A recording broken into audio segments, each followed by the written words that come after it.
is my team.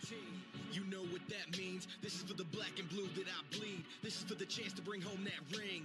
But everybody gonna doubt this. So far there ain't been another way around it. We bring heat to the game each week. They just say we ain't got what it takes. We ain't bout it. Well, y'all can just keep saying that we ain't gonna make it. But at the end of the day, this will be the Panthers nation. You know, this ain't a game to us major players at every angle that you could think of. That's why you hate us. Get out the way of greatness. You can look at our faces and see the blood, sweat, and tears that it took to create this. Yeah, I know what you're thinking, but you can save it. Cause even on the darkest of days, you know we're always gonna find a way to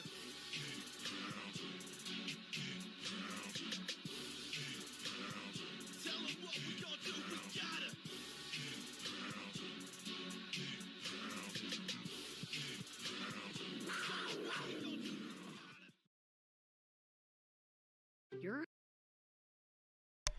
Hey, what's up, guys? Keep pounding, crew. We are back. And it's day 9 reactions, as well as the signing of a very, very important player that we're going to talk about today. Hit that like button, hit that sub button, hit that bell, select all, leave a comment down below if you feel like doing so. And don't forget to check out the Facebook group page. Keep pounding in all caps for in-game post polls, reactions to NFL news, scheduling for the channel, and the Yahoo Sports Fantasy Football League. We still got 4 spots left, ladies and gentlemen. Claim them while you can. They're on the Facebook group page. The link is there.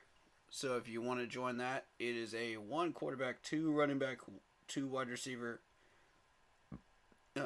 1 tight end, 1 flex spot, which is a tight end, running back, wide receiver, flex spot, 1 kicker spot, and 1 whole defensive unit with 3 or 4 bench spots.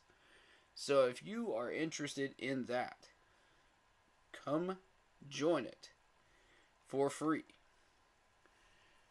Completely free. We are not doing prizes at the moment, but it is completely free. Welcome.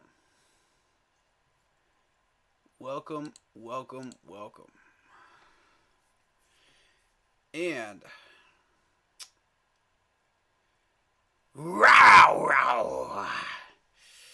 welcome to the Keep Pounding podcast.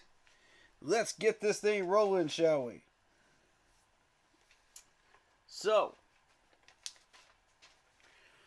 day 9 reactions.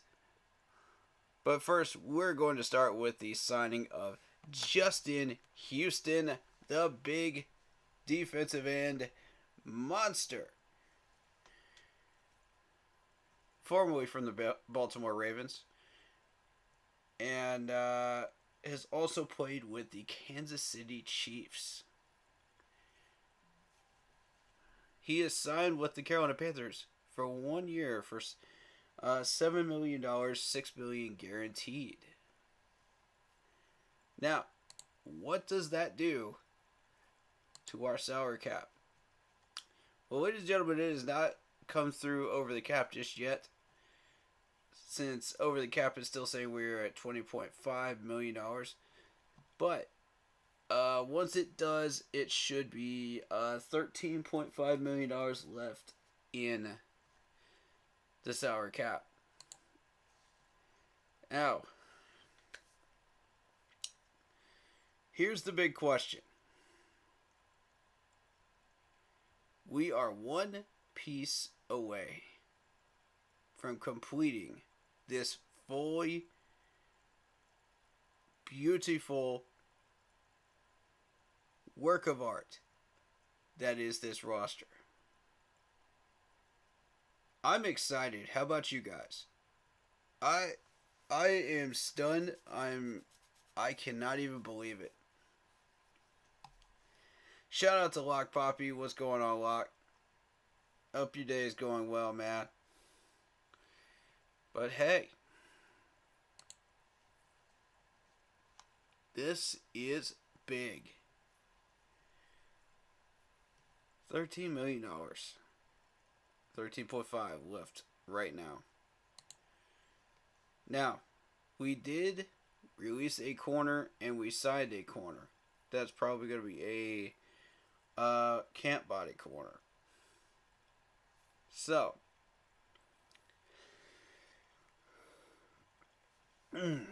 as I said recently, I think that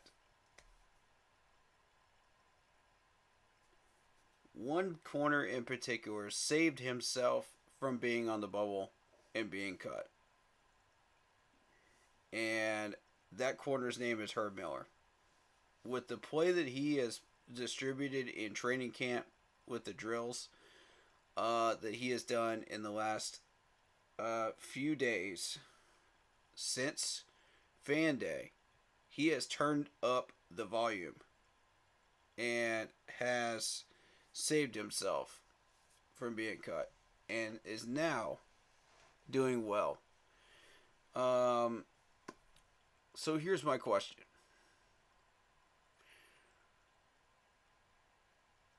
If we can get one more corner, one more major name corner signed and put him at the third spot,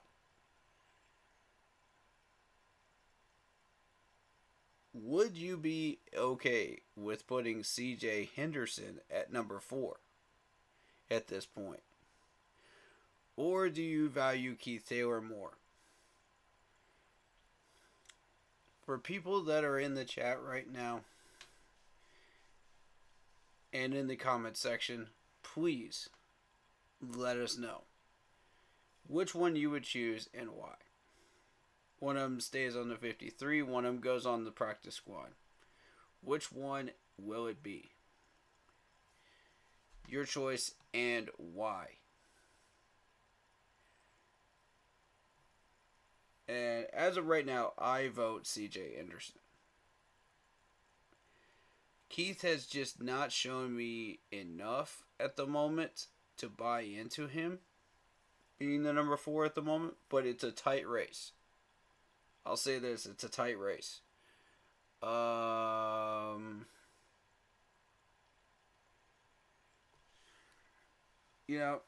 Herb Miller does avoid the cut. He'll probably end up our practice squad. We shall see. I think that CJ should get that number 4 spot. And here's why I say that. He has been consistently making plays every training camp day since, the start of week 2 of training camp? Right when I told him, it's do or die time, he heard my message loud and clear. He heard the coach's message loud and clear. And here we are.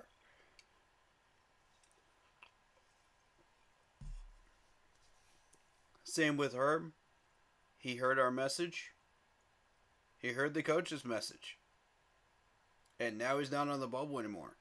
This is what I want to see out of this Panthers roster, folks. This is beautiful. This is competition. This is guys that are hungry now to find these spots and get out of the bubble. And not be satisfied with just being out of the bubble, but try to fight for a spot in the 53. This is what I wanted. This is what breeds a beautiful 53-man roster at the end of this.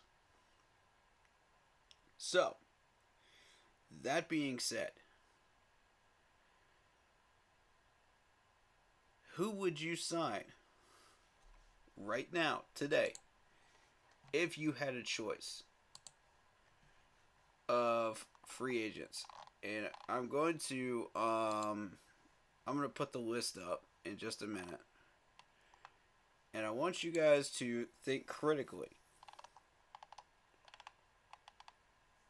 about who we should sign. And then I'll tell you why I have one player in mind in particular. Now, a couple of them have been suggested to me, but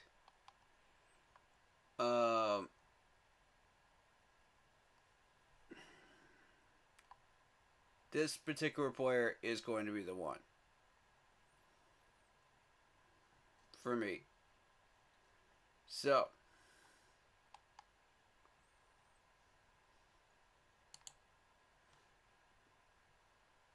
give me 1 second to pull this up for you.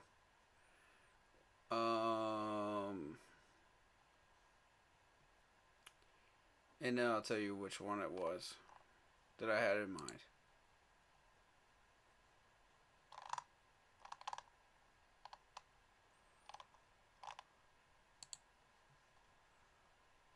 This is big. Guys, this is big. We have one last piece to add. How you guys feeling about that, man? Like, what? Is the hype there right now? I'm feeling goosebumps right now. I really am. That we've gotten this close to completing this roster. And this is quite the mammoth roster that we put together. Alright, so without further ado,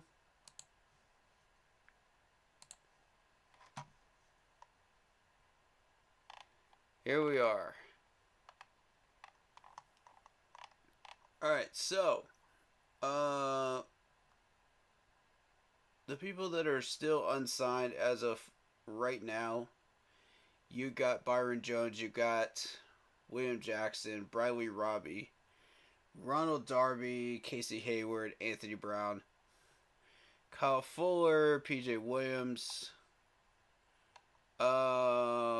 Justin Coleman is also a good choice from Seattle. You know, Tay Hayes.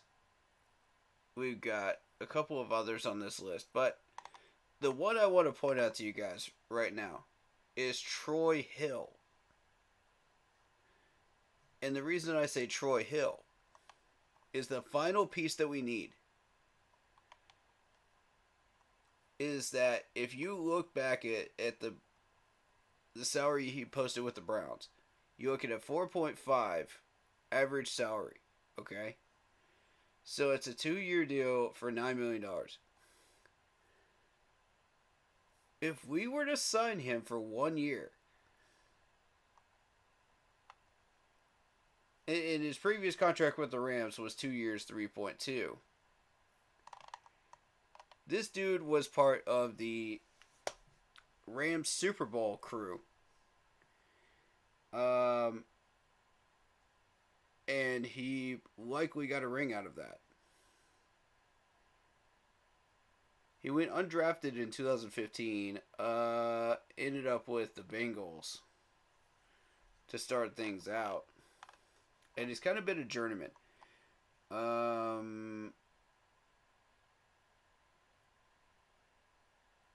Oh, I see. Okay. So he had a 2-year contract rookie deal, entry level with the Rams. 2015 to 17. Then that contract went to the Bengals. He then ended up with the Rams. 2016-17. So they picked up his contract. That 1-year deal with the Rams turned into a 2-year deal, which then became a 2-year deal with the Cleveland Browns. We can afford this guy right here, and if we look up his stats, I think you'll be very, very pleasantly surprised.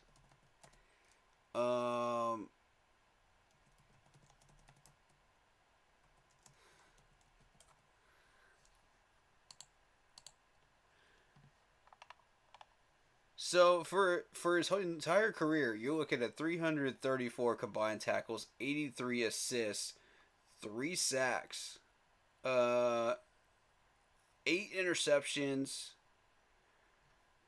2 pick sixes for a combined 137 yards. His arguable best year was the Rams in 2020, obviously, uh, where he amassed 77 combined tackles, 22 assisted, 3 interceptions, and 2 of those were pick sixes. So you're looking at a very, very prominent corner here. And the way I would sell him is this. Number one, price tag. Because you're looking at, what, $3 to $4 million? I mean, that's really magical right there. We can afford that. And still have an emergency $10 million in the bank that we could use this year for the regular season. That's about how much teams usually use throughout the regular season, is 10. I rarely have ever seen them go past that for injury related money. That being said, the second way I would sell him right now is the fact that we already have 3 of those Rams Super Bowl players on our team from that year. Now, if you look at Troy Hill, this dude is originally from Ohio. 168. I don't know how much they're putting his weight at right now. I'm just surprised that he's still sitting on that free agent list right now and nobody's picked him up. Yeah, here's my question. What happened with Troy Hill? So on the final day of the draft last year, the Rams struck a deal with the Browns to acquire Troy Hill for a 5th round pick. Okay, y'all remember we got C.J. Henderson for, what, a 4th? Hill left the Rams in 2021 to sign with Cleveland. But he made his way back to LA after just 1 season.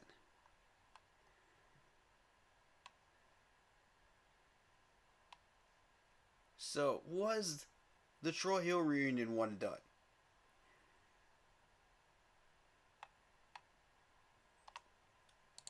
Now, if you look at what college he went to, Oregon has had a history of really good players, in particular secondary players.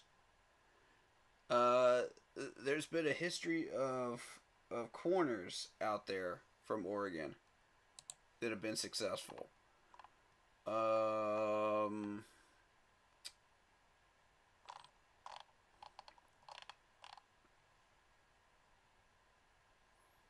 I really like him. I think he's a solid stud and an answer to our problems right now.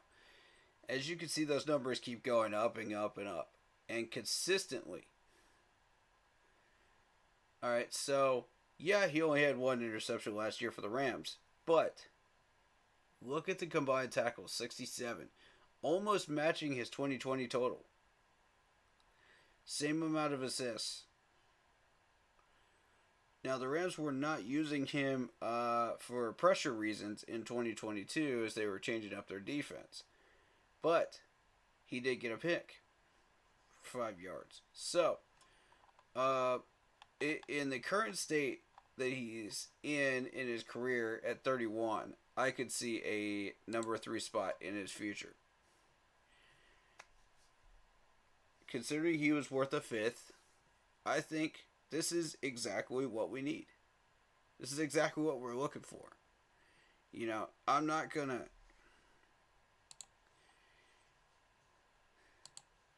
speculate on any of the rest of these guys. Ronald Darby was mentioned to me before by Kevin Avery of the 4-Man Rush. Now, he may be 29 years old, and yes, he did play in Denver's defense with Ajaro. But here's the problem: when we go on his contract numbers, I think you're gonna find something that's very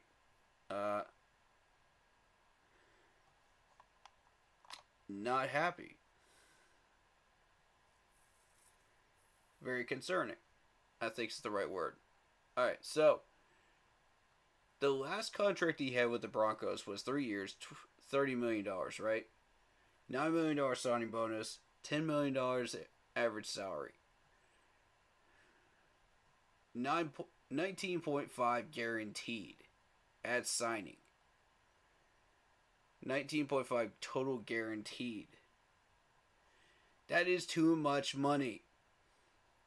I'm sorry, but that's too much money. Yeah, he might have had that $3 million 1 year contract with the Washington Commanders in 2020. But here's the problem. This 3 year deal here with the Denver Broncos, he's gonna want more money than just that $3 million and $1 million guaranteed. It's not gonna work. It's too much money. It dips into our emergency savings, and it's not a good thing. You want a total of $10 million for in-game season injuries. You're also going to be dealing with a lot of signings and cuts throughout training camp. So a lot of that money has to go towards that direction. End of the day, you have to have a bare minimum of 8. In order just to survive the season. There are a lot of injuries that can happen, and you have to pick up emergency people for the practice squad while you move people up from the practice squad. So, this is how that works. And I think a lot of people don't fully understand that. So, when you're moving people around, you have to replace them. That's how the NFL works. So for all the people that want certain people traded or moved around or released or cut, you have to replace them with somebody. That costs money. That costs time. That costs workout time that these coaches have to spend looking at these guys. It could take a day. It could take 2 to 3 days. And then there's the agent to deal with when you're trying to sign these contracts. So you don't know, how long that's going to take, truthfully. It could take anywhere from like 1 day to a week, to get one of these younger guys in here. So, again, when you're looking at that 3-year, $30 million deal, too much. That's already... As much as I love having a guy that already knows Ajaro's playbook in here, we just don't have the cash. Period. If I believe that we had the money to spare, yes, he would be on the radar. 1,000% he would be on the radar. Because I do believe in bringing in people that are familiar with the defensive coordinator or the coach, whoever it is that you're trying to match him up with.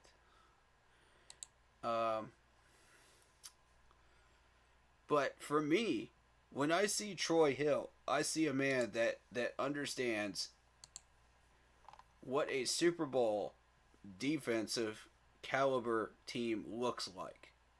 He's already played on one.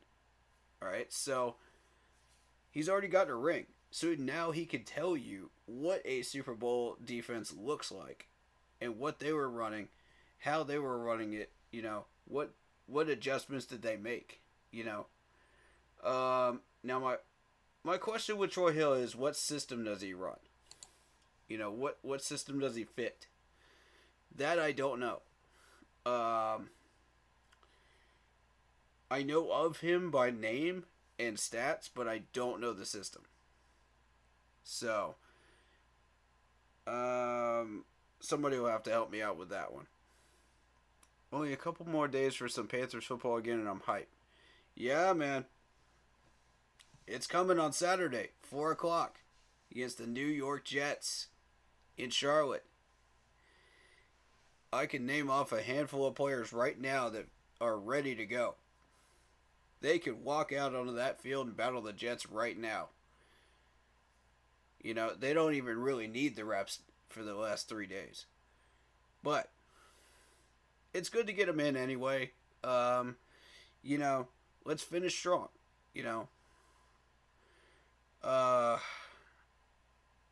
But there's an argument to reducing the reps for certain players, you know, that you feel like are ready to go, you know, in training camp. There's also an argument for giving them those reps to make sure, you know, that they feel confident and build that last second chemistry with those players. You know, if there's anything else that they feel they need to fine tune before that game, such as footwork or hands, you know, technique. So there's an argument for both. Personally, I like to err on the side of caution and limiting those reps. You know, if they feel they're ready, I'll take the player's word for it. You know. If they don't feel they're ready and they feel like they need a few more reps, sure, let's give them a few more reps. You know, I'm down with it. I'll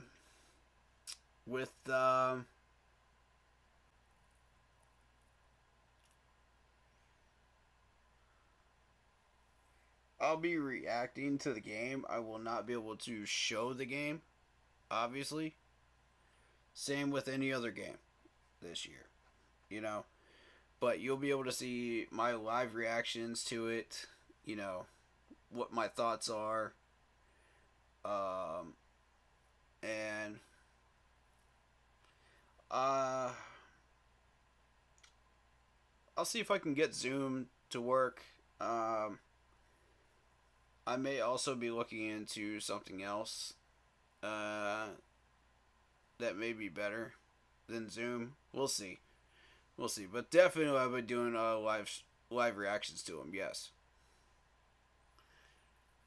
That'll happen regardless. So we are one piece away, ladies and gentlemen. Now my next question to you guys is, do you feel like Deontay Brown is going to fill the hole of Michael Jordan at right guard? Do you feel like he can do it? First thing I need to see is reps from Deontay Brown at right guard. You know, replacing Michael Jordan. That's what I would like to see. Because I want to see how well adjusted he is to that role. Of course, we could always rotate him back to the left if we need to. You know, he's a rotational piece. So you can do that. You have that flexibility. You also have Cade Mays. You also have Brady Christensen rotating around as well once Corbett comes back. So, here's my analysis of Deontay Brown so far. I think with a little more work, 3 more days of work, I want to see if he can handle the pressure from the Jets, number 1. Number 2, the pressure from our own defense, his footwork and technique at right guard. That's how I will know for sure that Deontay Brown is ready to take on that role. But I need him to see him on the right side. Putting him on the left doesn't do us any good. You know, as far as like scouting him for those positions. And understanding that he will be hopefully replacing Michael Jordan's spot. Now, what happens to Michael Jordan? Possibly practice squad. I'm thinking practice squad at this point.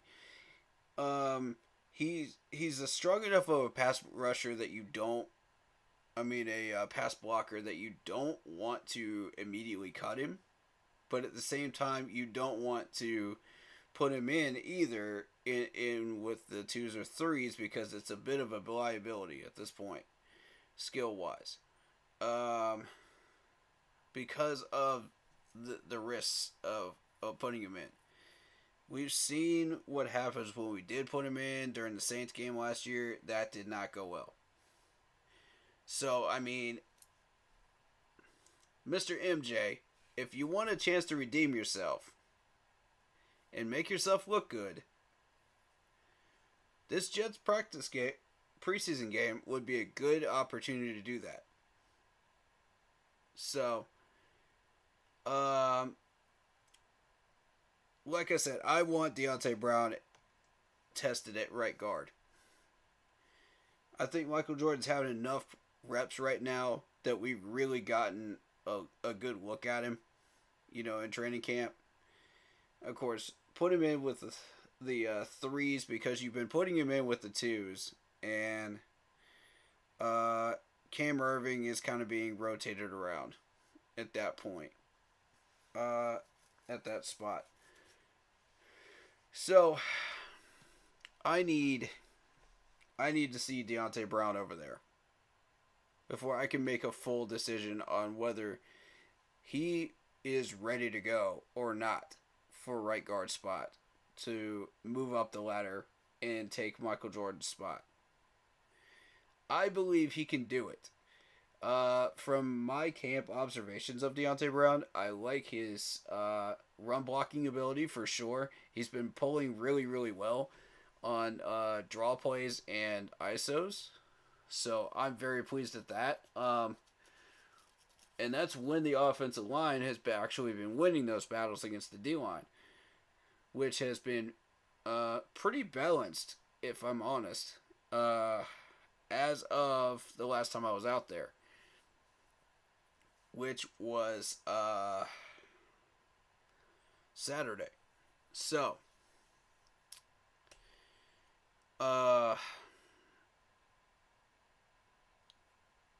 so my question is this. Do you think Deontay Brown is ready to battle for that spot if you decide to put him over there at right guard? Yes or no in the chat, go.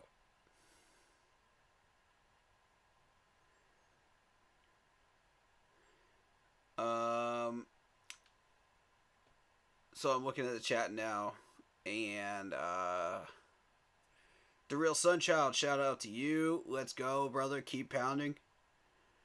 Black Poppy says, one guy I'll have my eye on is Jamie Robinson on Saturday. Yeah. We'll talk about him in a minute. Sunchild says, I'm excited to see how Cade Mays does. Yeah. Good point. Cade Mays is being rotated around. He's going to be that tackle rotation. So, I feel confident moving him around. He's had significant time with the ones. While Corbett has been down. So, here's another argument. Do you put Cade Mays in for those first 3 games? I say yes. While we wait on Corbett. I vote yes. I think he's done well enough. Now, my problem with the O-line right now, as of right now, is discipline. We've had a number of false starts on that O-line. And I was not able to pin it down to any one player specifically. But if anybody knows who got called for those false starts, point them out. Because if it's happened multiple times with a particular player, we need to know about it.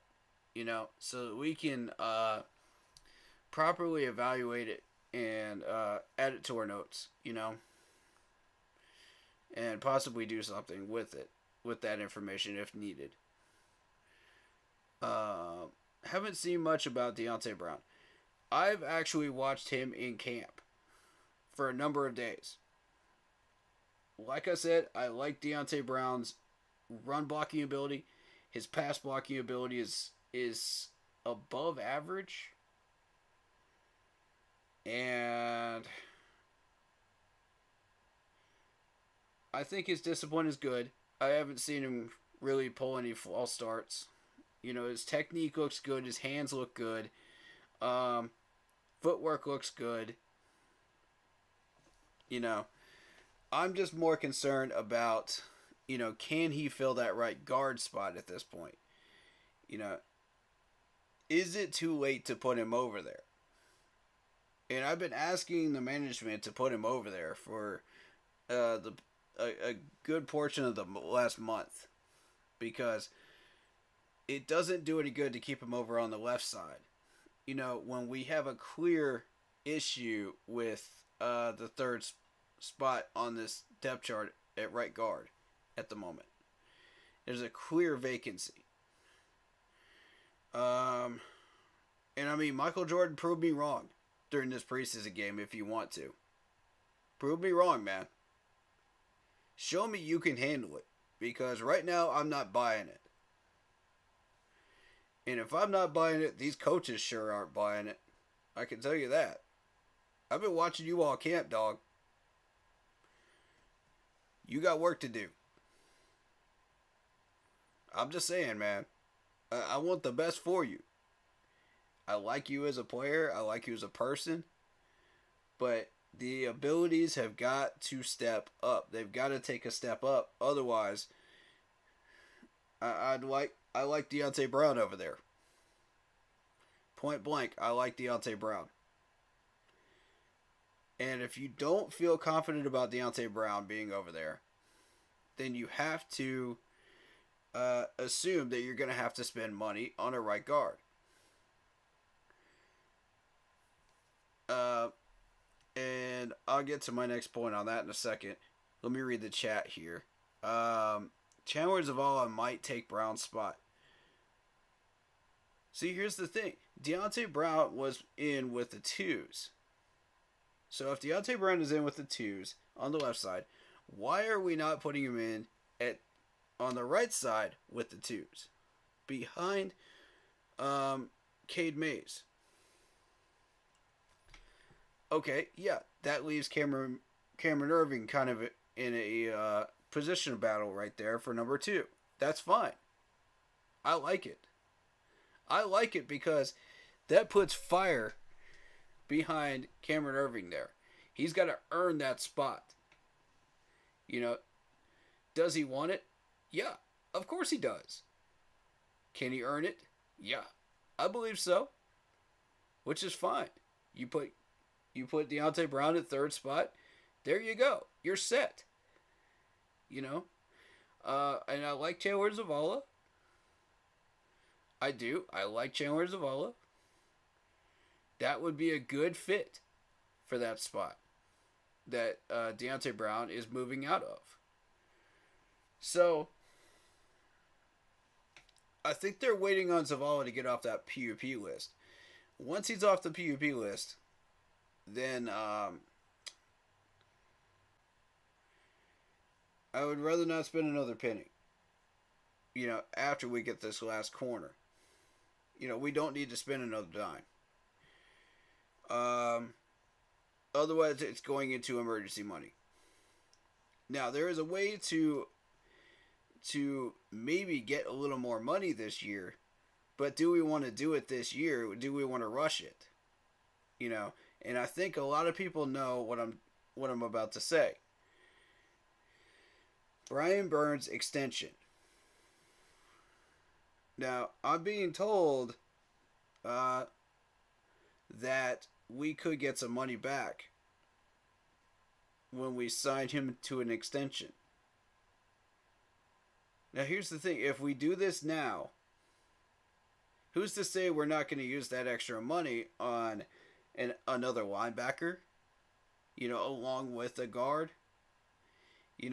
Who's to say we're not going to use that money on another wide receiver because of the injury risks of Thielen and Chark?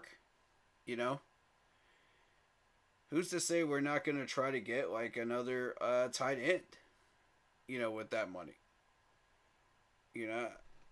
Spencer Brown's been pretty solid. I like the running backs right now, so I don't think we really need to mess with those. I like Chuba, so No need to mess around there. And Cameron Peoples-Jones will probably end up in practice squad. So I think we got a good crew here at running back. We don't really need to mess around with that. Barring that, you don't need 4 running backs on the 53-man roster, so you just put Cameron Peoples-Jones in the practice squad, which is fine. Hopefully nobody takes him, but you can't count on that. But wide receiver spot, because of the injury history of Chark and Thielen, not surviving an entire season, that's where you would spend that extra money from Burns on, if you were going to move that money this year. That's just going on down the list, after all your needs are met, immediate needs. I mean, these are just bonus picks right here that we could upgrade right now if we really wanted to with Burns' extension money. But I think, do we feel like we're in danger, at $10 million after we sign this corner? Regardless, we're signing a corner. We've got to. If we settle on CJ and Keith Taylor again and Stanley Thomas Oliver, we're in trouble. We saw the results of that last year. That was not good. That's not the answer for me. So, and Stanley Thomas Oliver had, 2 weeks now to impress me at camp, and he's not really done that much. And if you haven't been able to impress me at camp, you're probably not going to impress the coaches either. I have an eye for this stuff, okay? So, I know what to look for. I know what not to look for. So, and the early drills before the 11-on-11s, I'm not really going to fault you for. If you drop a ball, if you do something weird, I'm not going to scout that. Come on. That's ridiculous. But the 11-on-11s or the 1-on-1s, that's where I start looking at you if you're a wide receiver or a corner. And I say, okay, how do these guys move? Do they turn? Do they cut? What are they doing, on these routes? Okay, so, or routes, however you want to say it. And I've been told that some of these wide receivers may be running the wrong routes. I got questions about that.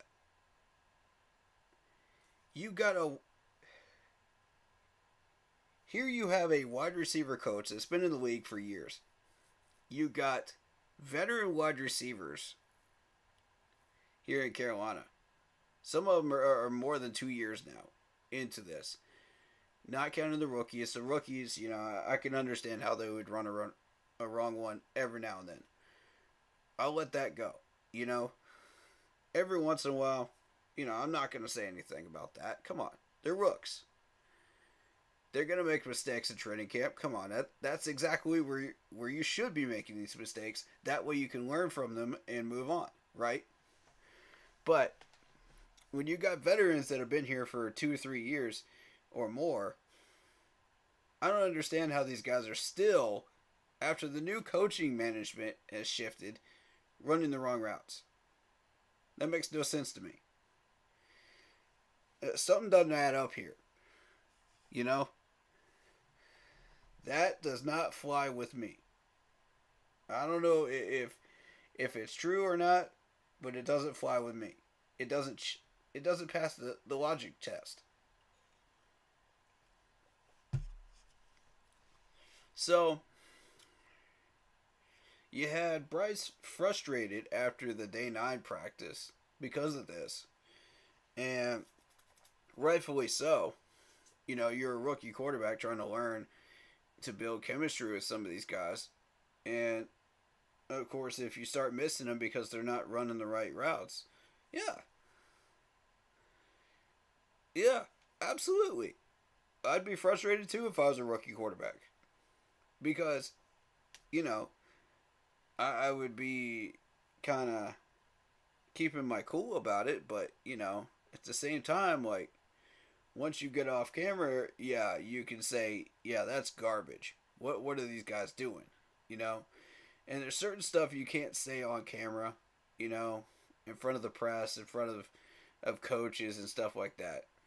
And maybe have like some private one-on-one conversations with some coaches and have those conversations, you know, and be like, okay, well, these are the routes that were on the chart. Why are these guys not running these routes? You know, what's going on here? You know, can I get some answers? You know, and don't demand answers, but ask for them. You know,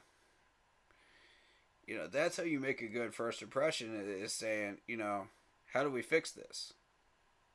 You know, not I'm pissed off because these guys are not doing their job, so I can't do my job. Blah blah blah blah blah blah blah blah blah, and go on a rant. You know, and Bryce has never been that person. Bryce has never been that person. I can tell you that right now. Neither is Andy. So, that being said, you don't have to worry about that. The egos are in check. Neither one of these guys has one. Now, I say that to say this. There was an article posted about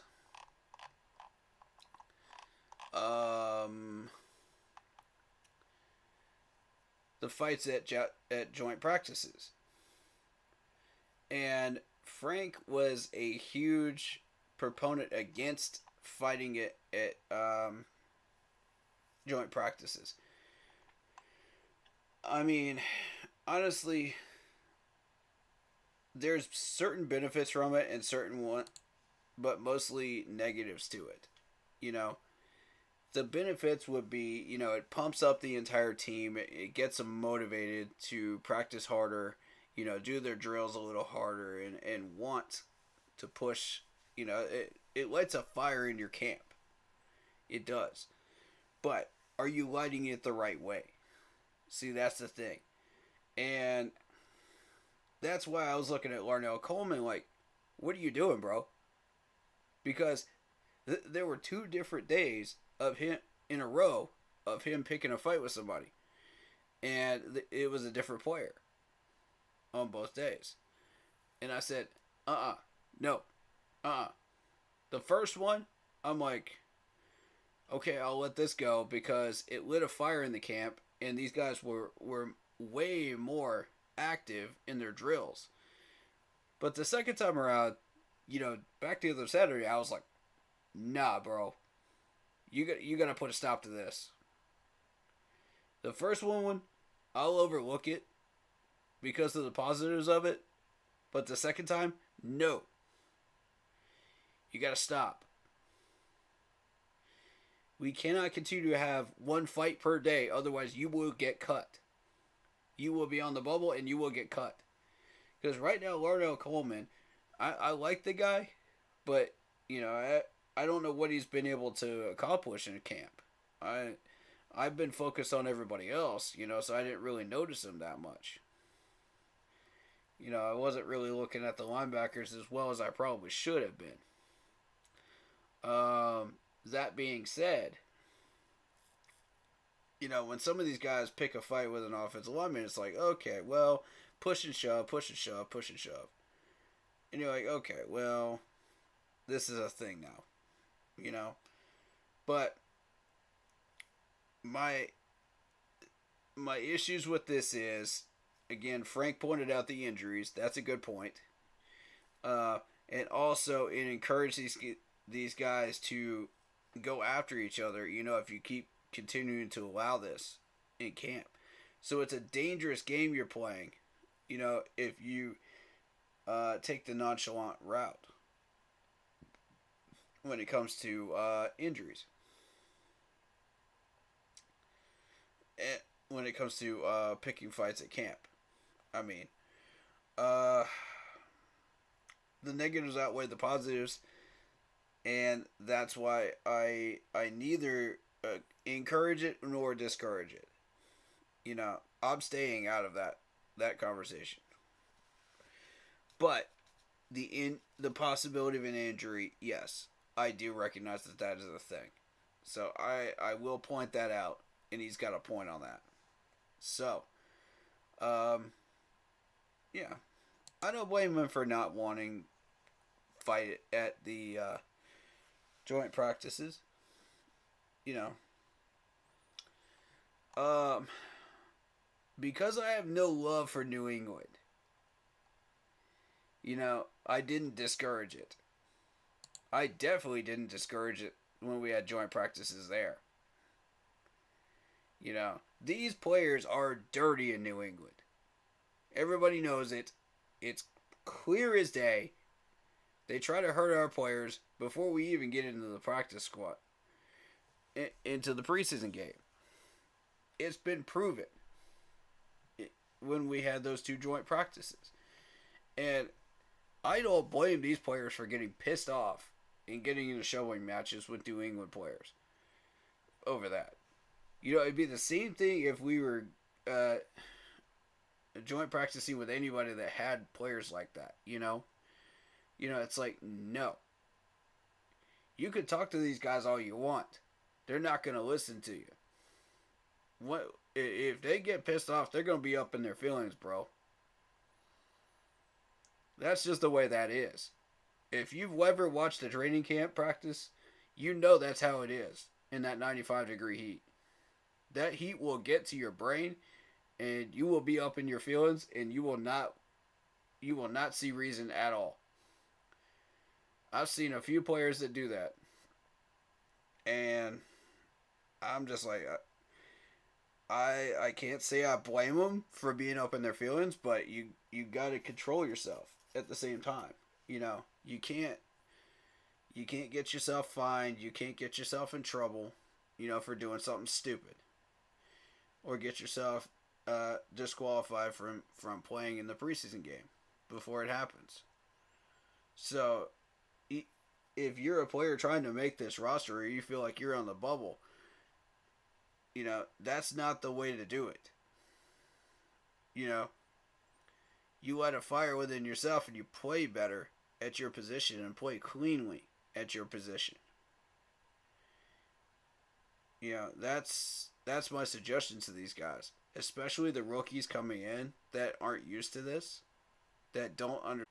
You know, if you feel like you can play to the best of your abilities out there and push yourself a little further every practice day, try it.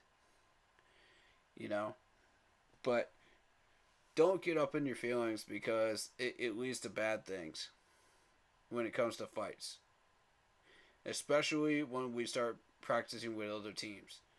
So, yeah, I don't encourage it, especially if you're a rook.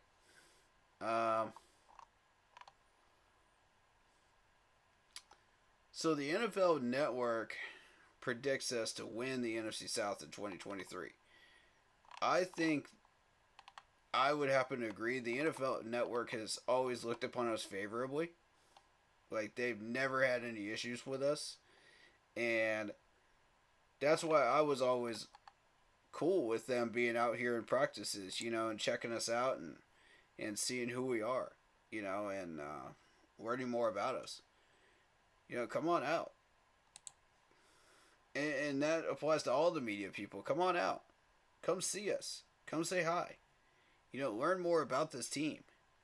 Don't just write articles and be like, well, this team is oh, I thought this team looked like this, you know, when in reality, it looks like this, you know? And we end up calling you out on it, and then you look foolish. So, I mean, that's the people that don't do their homework on this team.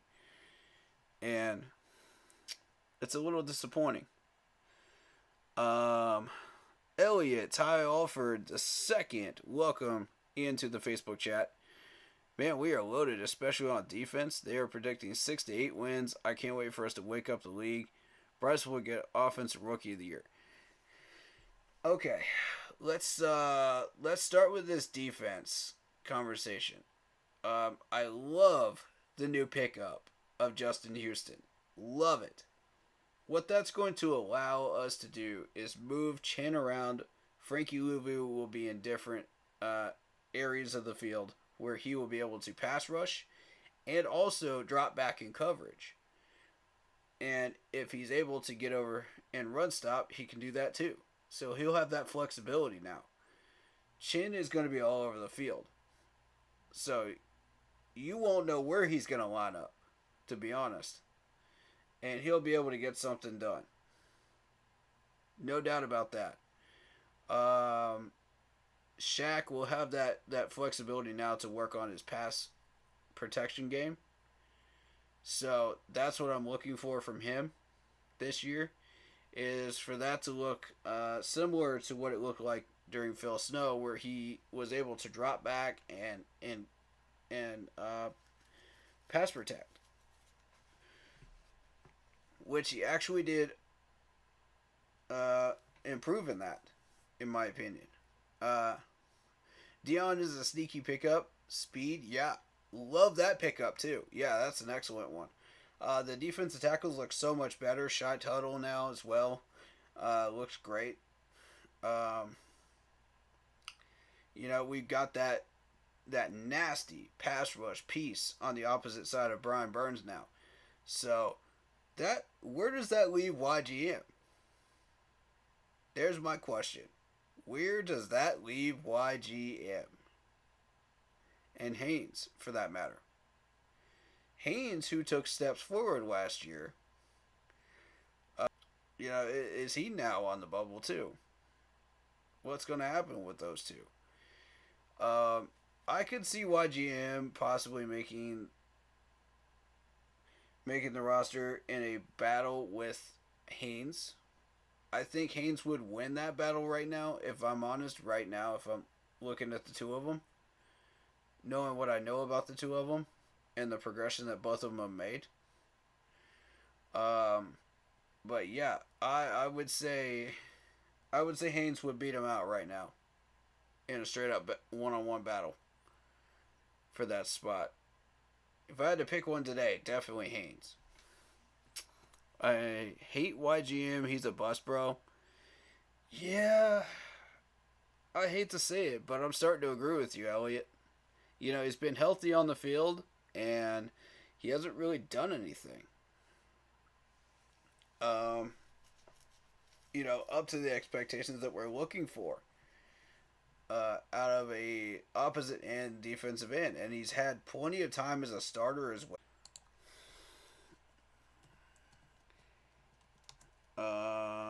Yep.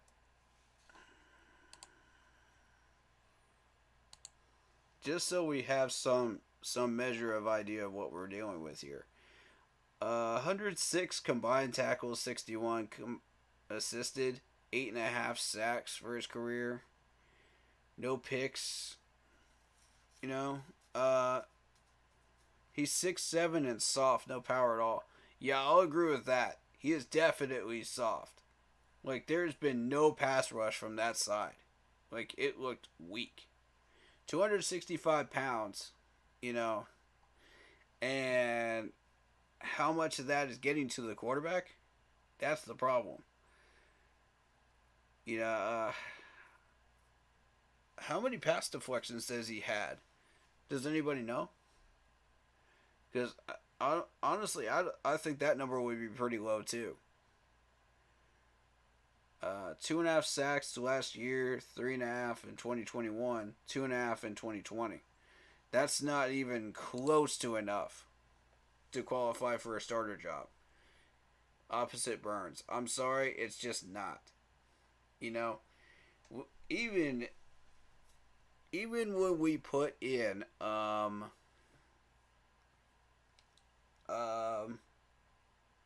what's his name that went up to Buffalo? Obata. Even when we put Obata in, he still had more numbers than that. Come on, man. And that was really, really disappointing. I was like, and Haynes had better numbers than that when he was in. So I said, okay, well, what now? Do we move him in a trade for a late round pick? We could do that. What's his contract look like? because I've been mulling over this. I actually have. What we should do with YGM. And I say Haynes makes the 53. I think that happens. Regardless. So, we'll get back to CJ Henderson in a minute. Right now, YGM is the target conversation. $2.6 million. And what you're looking at is dead money cap of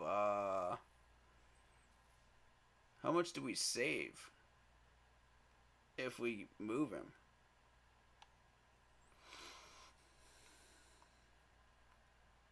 Guaranteed salary 0. So he's not guaranteed a penny of that.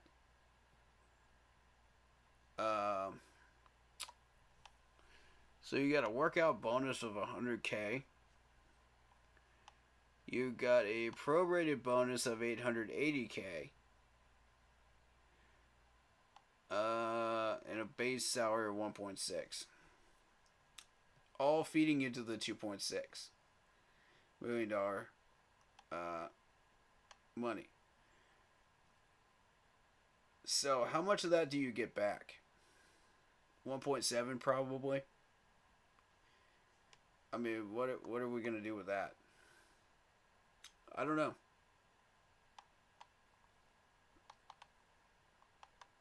That's if we move him. I want Michael Jordan's numbers. I want.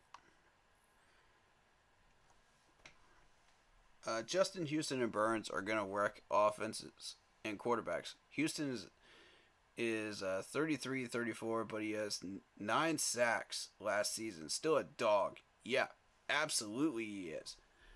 He's a monster. There was a clip that C3 played of him just blowing up Andy Dalton back in the day. And I was very, very impressed. This dude is just an animal.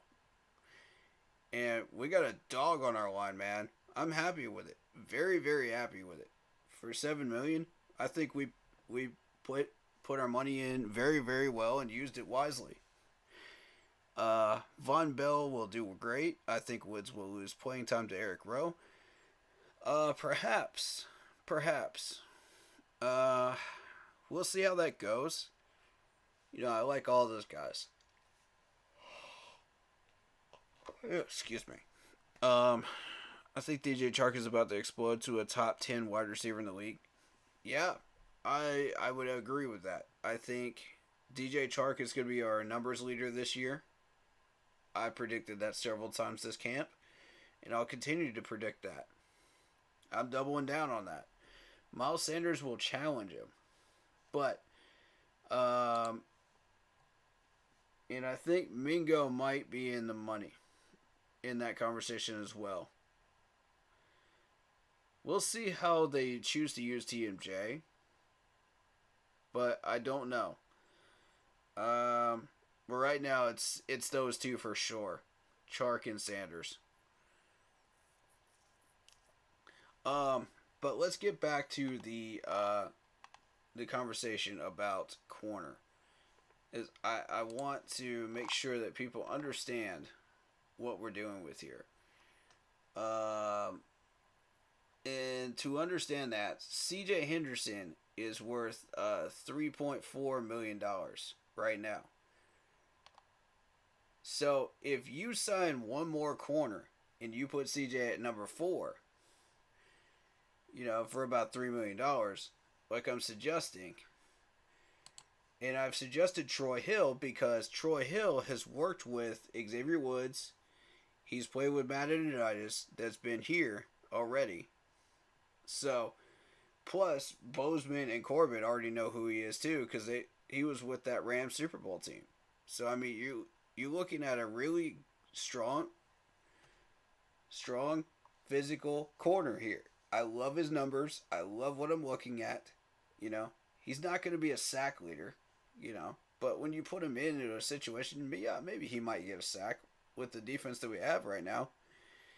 You put him in a certain package, with all the pass rushing that we're going to be doing, yeah, I could see it. I could see Troy Hill getting a sack. Definitely this year. If you sign him. Henderson is a bust too. Well, he was a top 10 pick. Definitely hasn't played like it. Yeah, that's why he's been stuck there at 3 and 4 positions. So Stanley Thomas Oliver is going to be probably practice squad, regardless, or cut if you sign Troy Hill. So the question then becomes CJ or Keith for the last spot, the number 4 spot. Which one?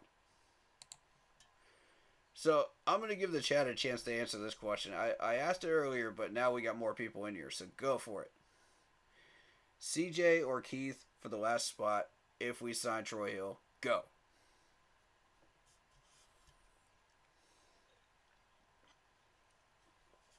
And I'm going to read this comment.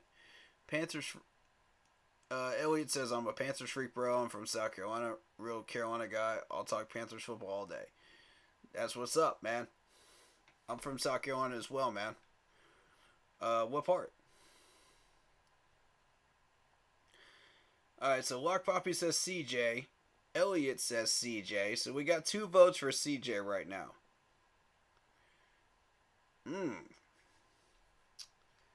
I agree.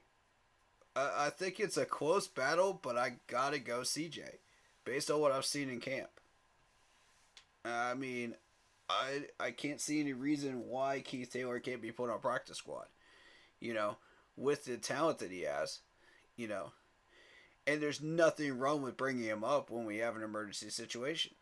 Which, with J.C. Horn and Dante Jackson's injury history, you never know.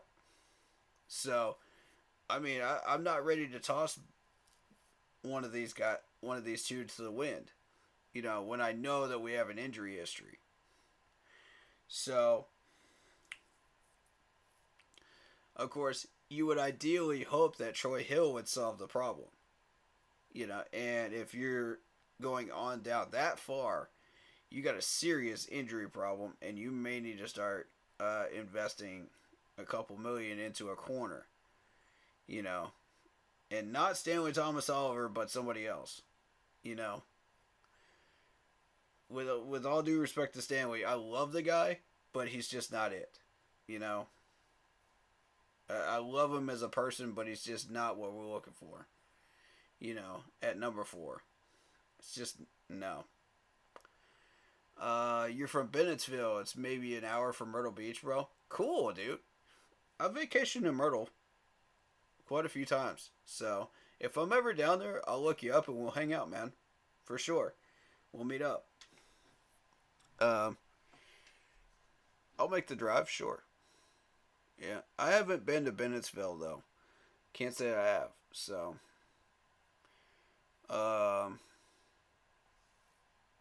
But yeah. Now, cycling back to my original question of Deontay Brown. Here's my second question for the chat. Do you feel that Deontay Brown can successfully take that spot at right guard? Behind Corbett and Cade Mays. Do you feel that he could do that? That's a major question right there, because we have to figure out what's going on with that in order to understand whether we have a completed roster or not. It's a vital question. So, in the next 3 days, I'm going to be studying Deontay Brown heavily. Again, I advise they put him in at right guard. And we'll see what happens. You know, with the 2s and 3s. You don't necessarily have to put him in with the 2s, but put him in with the 3s. I want to look at him. I want to heavily look at him. I want to know what kind of chemistry he has with the 2s and 3s. at right guard, because that's critical. Once Corbett comes back, we need this man ready to go. Michael Jordan ends up on practice squad. So, now going into 2024, we have a $53 million in cap space. No dead cap penalties. None at all. Not a single cent. So, whatever money we roll over from this year goes into that and adds on to that. Or if you choose to do Brian Burns' contract extension at the end of the year, that adds on to the $53 million. So, that is going to help us, A, re-sign DJ Chark, 2, ensure that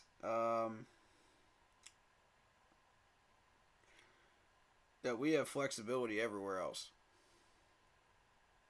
So, and I believe re-signing DJ is critical.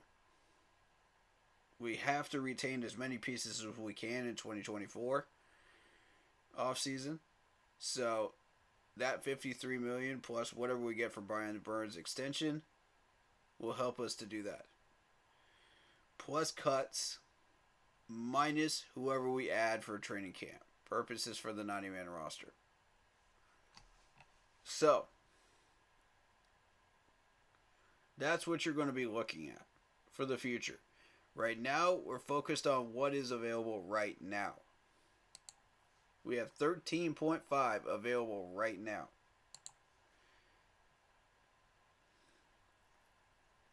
So, my question to you guys is, do you try to rush Brian Burns' extension this year, or do you wait patiently and add that to the $53 million next year? Choice A or choice B? What would you like to do? In the chat, what do you think?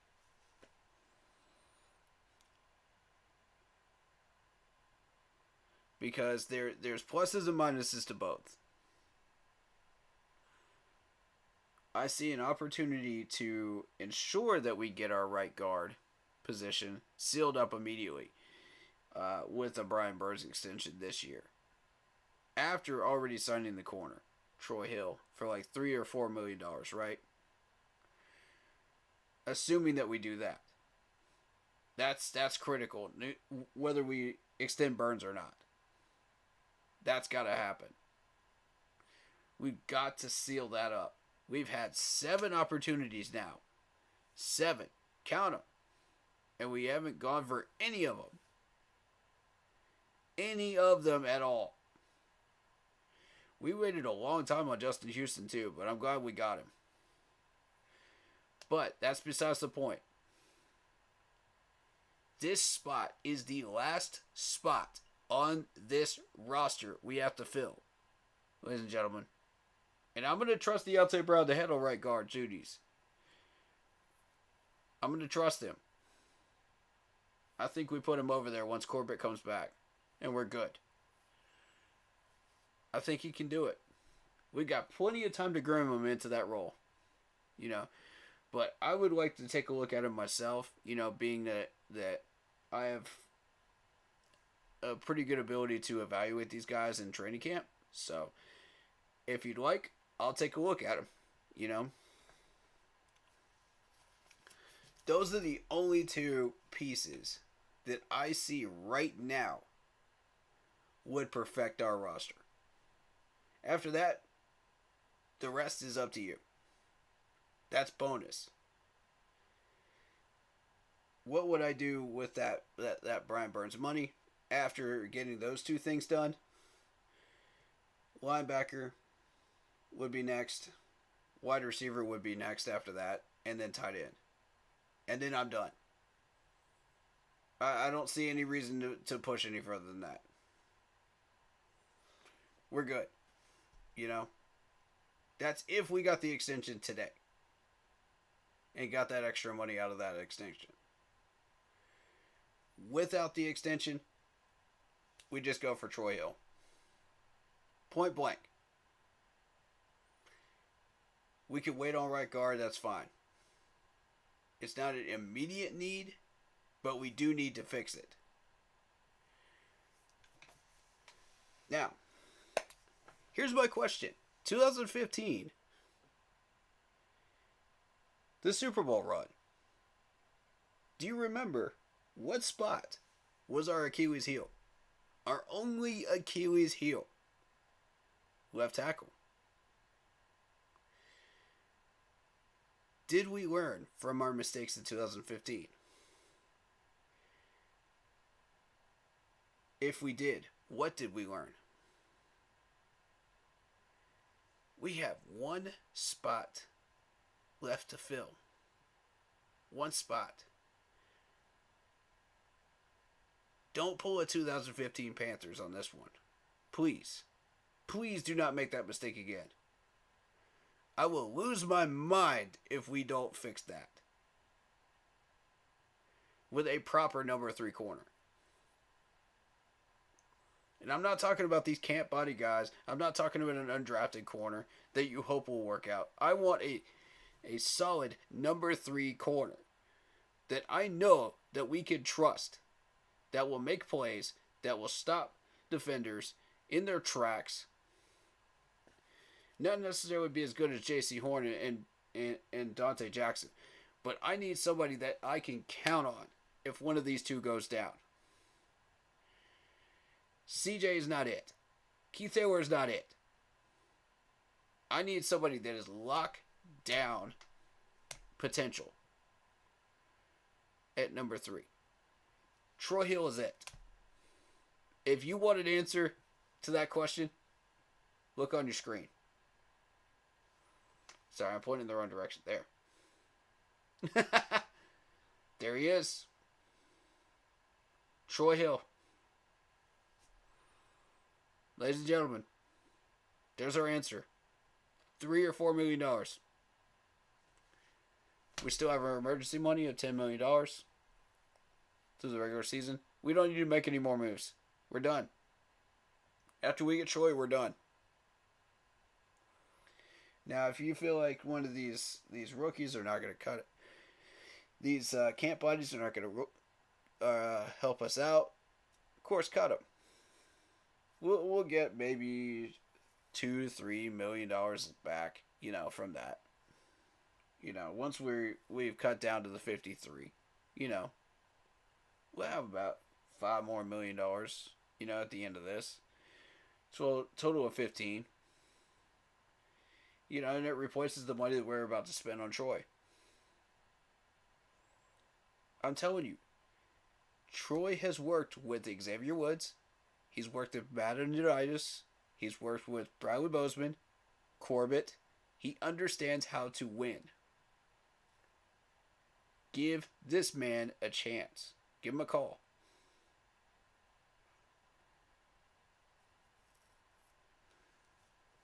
$9 million is too much. $8 million is too much. It's got to be $3 or $4 million for 1 year. We'll deal with him in the contract year at the end of the season. Whether we want to keep him or not. But right now, this is a short-term fix right here. To seal up your boat and put that last patch in. And when you're talking this roster, we have basically built one of the most beautiful rosters I've ever seen. Ever in the NFL. This is like the Mona Lisa painting. To me. It's beautiful. It's a masterpiece. And all we got to do is add those finishing last little touches. That's it. One last brush stroke. Are you ready to do this, Scott? Are you ready to make the leap and perfect this roster? And make this team one of the most monstrous teams ever created in Panthers history. One more move. All you have to do is have the courage to do it. Take that leap. Because you've been taking leap after leap after leap after leap, and these guys have been coming and coming and coming to Carolina and signing these contracts with us. They want to be here. They love being here. They love the Carolinas. They love everything about it. They see what Frank is building. They see the vision of Scott and Frank right now. That is why Bradley Bozeman was so happy to be re-signed here. You could see the happiness on this man's face when he got re-signed here. You could see the joy of Hayden Hurst when he got signed here. You could see all of like this. There's something special brewing here, man. There's something. It's like the perfect marinade chef's kiss.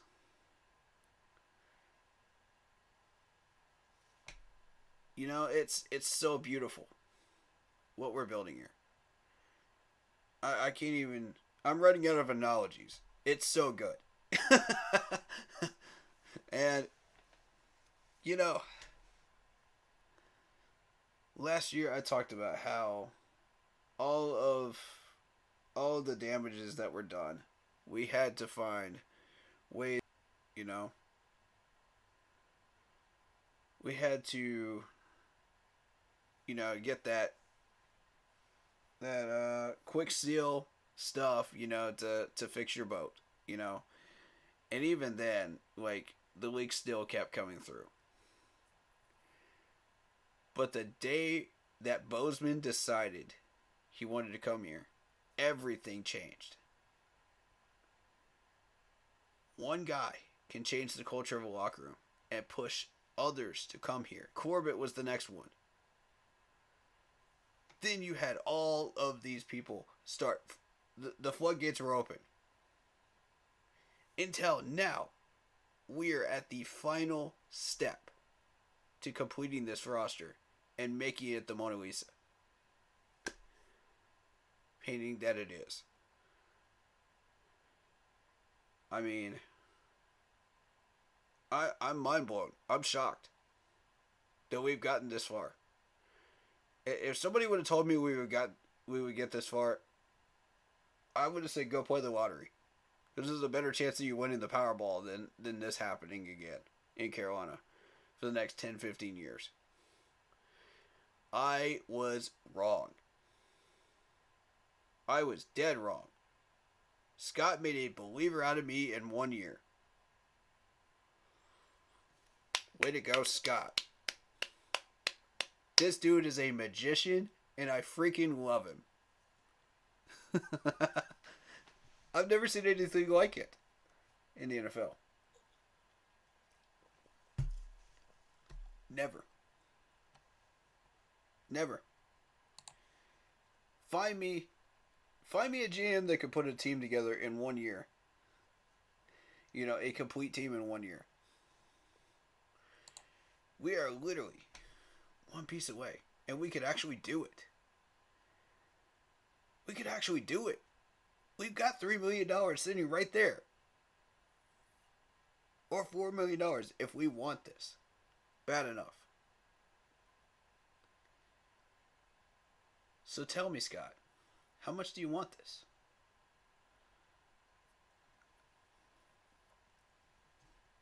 I can only advise this.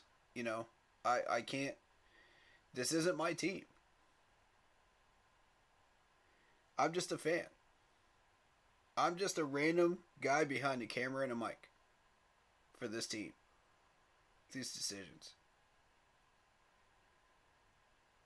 But I'll tell you this. When I do recommend a player, I've done the research. You know, I put in the hard work. My team gets me this info sometimes, but I put in the work too, just as much as they do. So when they recommend somebody or I recommend somebody, usually we're on the same page. And I think pretty much we're in agreement on Troy Smith, on Troy Hill here. Troy Hill. Um so I'm ready to go public with it, and I'm ready to sell it to you, the chat, the fans. And I've done so now. Are you on board with Troy Hill? Yes or no in the chat. Go.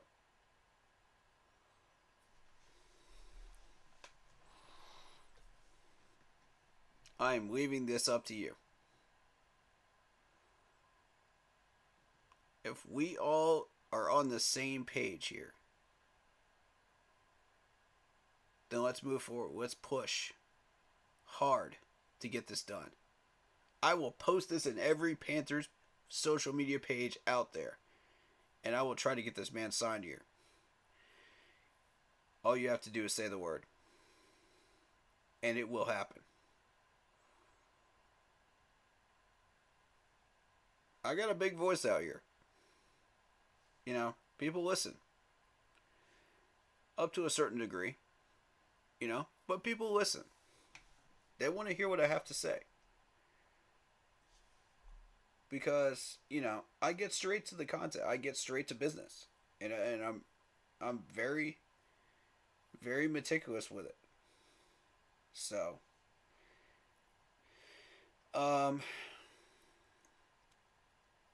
is this the guy you would want? Or would you prefer somebody else? And I'll show that list again for you guys. You guys know what we're looking at now. So here's the list. Byron Jones on down. There you go. If you don't believe in Troy Hill, name somebody that you would like to see me look up and do the research on. And we'll talk about them. We're doing this one more time, folks. One more time. Oh, God, it feels good to be at this point.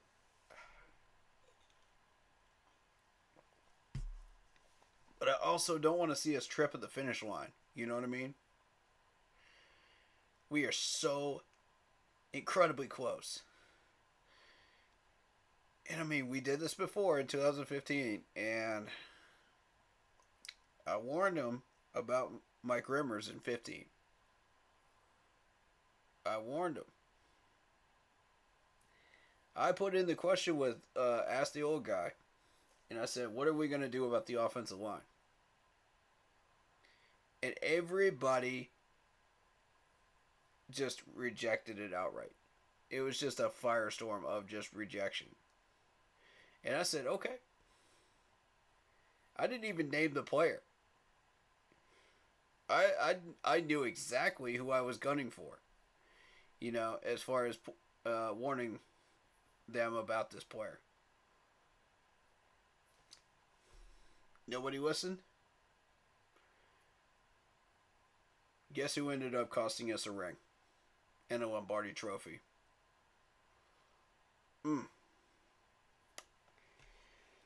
I called it out in week 3.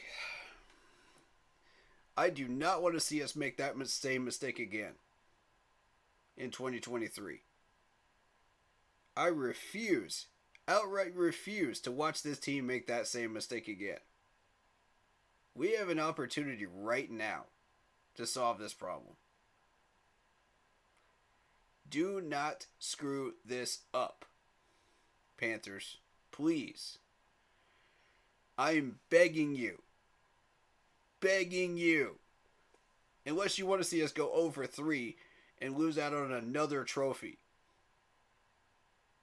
Is this what you want? No, you don't. Nobody should want that. Unless you're a Falcons fan.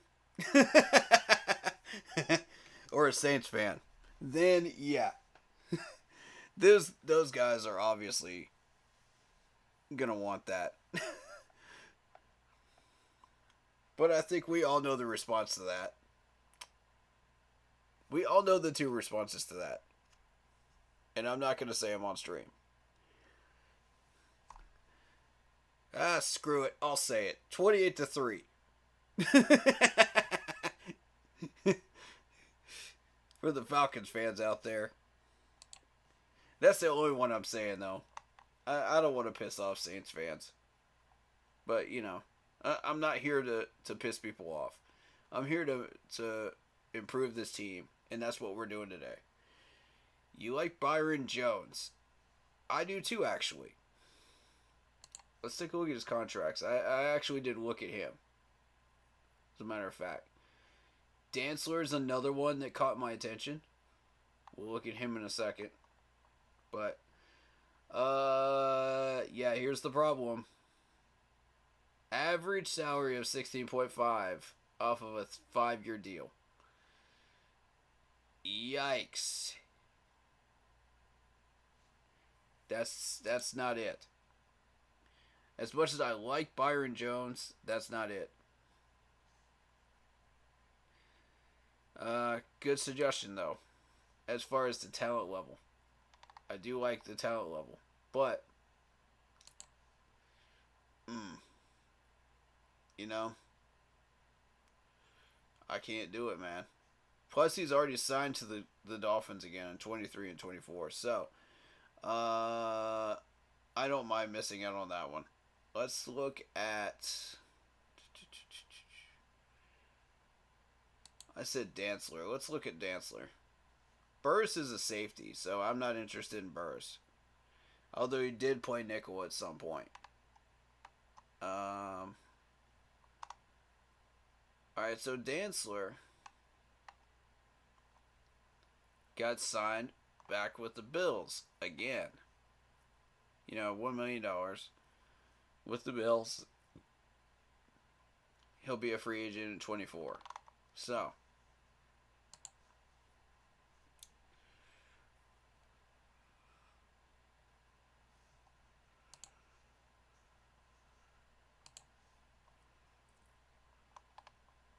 I want to check one more thing before we do this.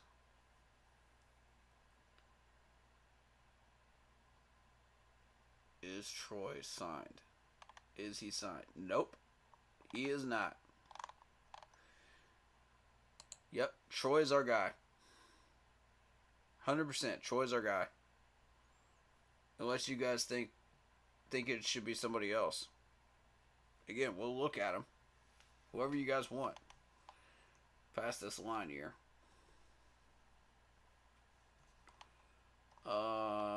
You've also got...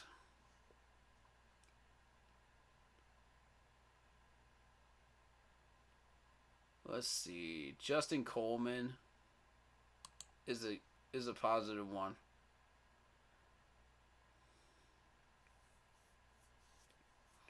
I would also look at Tay Hayes. Tay Hayes would be an interesting one, but I think that's a 4-3 corner though. See, that's the thing. We're looking for a 3-4 hybrid.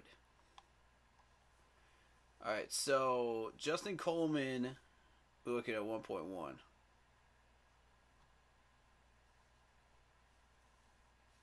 And that's just for a 1-year deal.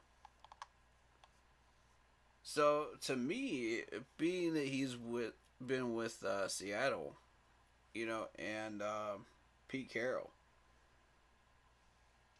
do we maybe go that direction? Would he be a viable option? I mean, I'll leave that up to y'all, man. The Zoom link's up, man. If people want to join. If anybody comes through and they want to join. And talk about this stuff. I want to listen to what people have to say. This is critical. We are right on the verge of finishing this roster, and I need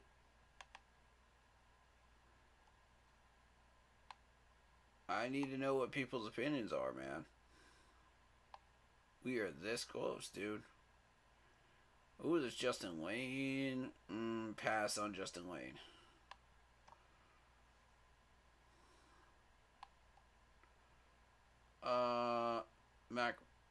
Mac McCain. Mac McCain. Didn't he get signed with us? Didn't we pick him up?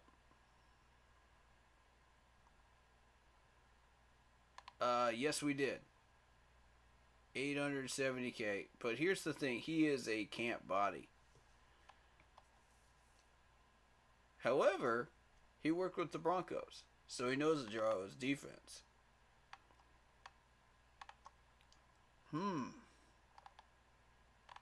And he was with the Eagles during 2022 and 23.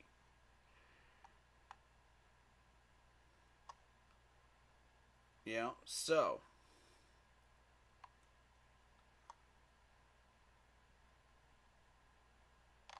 he was a rookie in 21. And he's from North Carolina. Excellent signing. But not the answer we're looking for.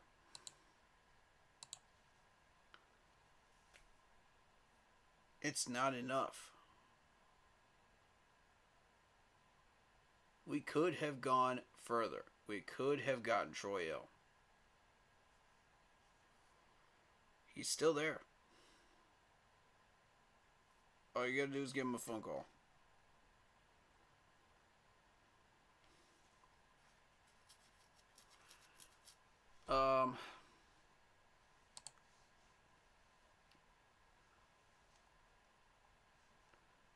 So, let's see. With that being addressed, now, let's take a look at this article. Frank says there's a lot to clean up after sloppy day at the office for the Panthers offense. And this was written by Schuler Callahan. Love that face mask. Still, by the way, amazing face mask. Spider.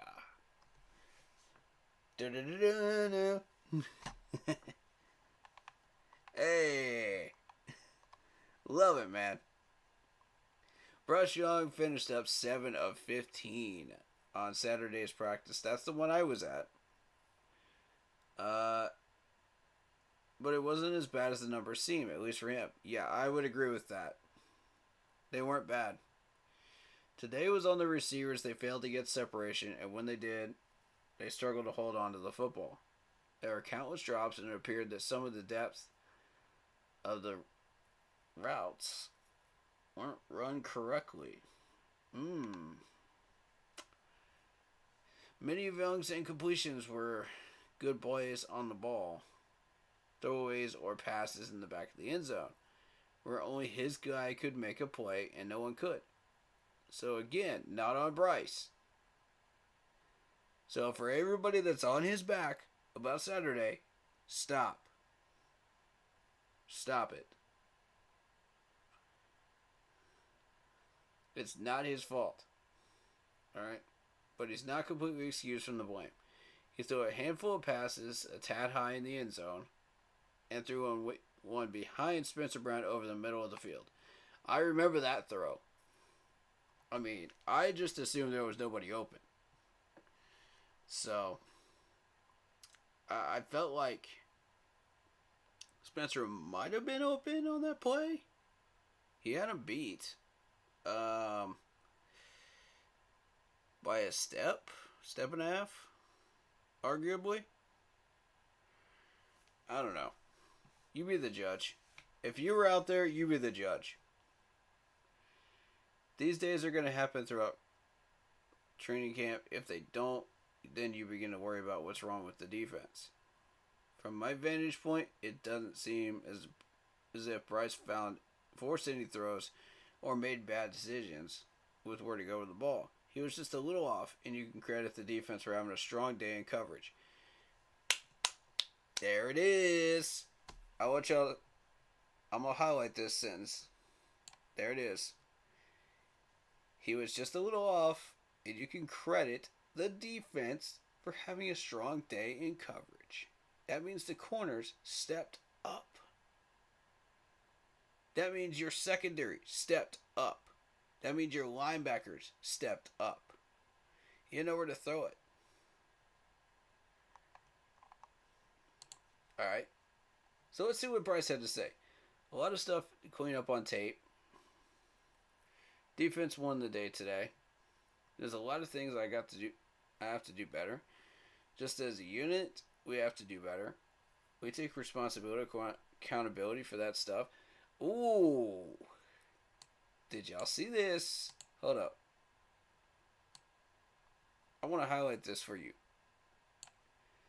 We take responsibility, accountability for that stuff. When is the last time we had a quarterback that said those words?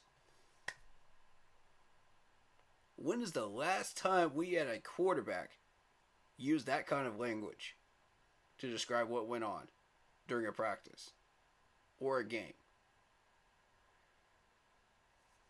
That's what we needed in Carolina. Right there. That's it.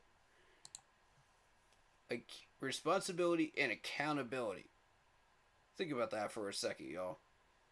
That's big. Alright, so obviously a lot of stuff on tape today we got to go back and correct, but we have to put it in perspective.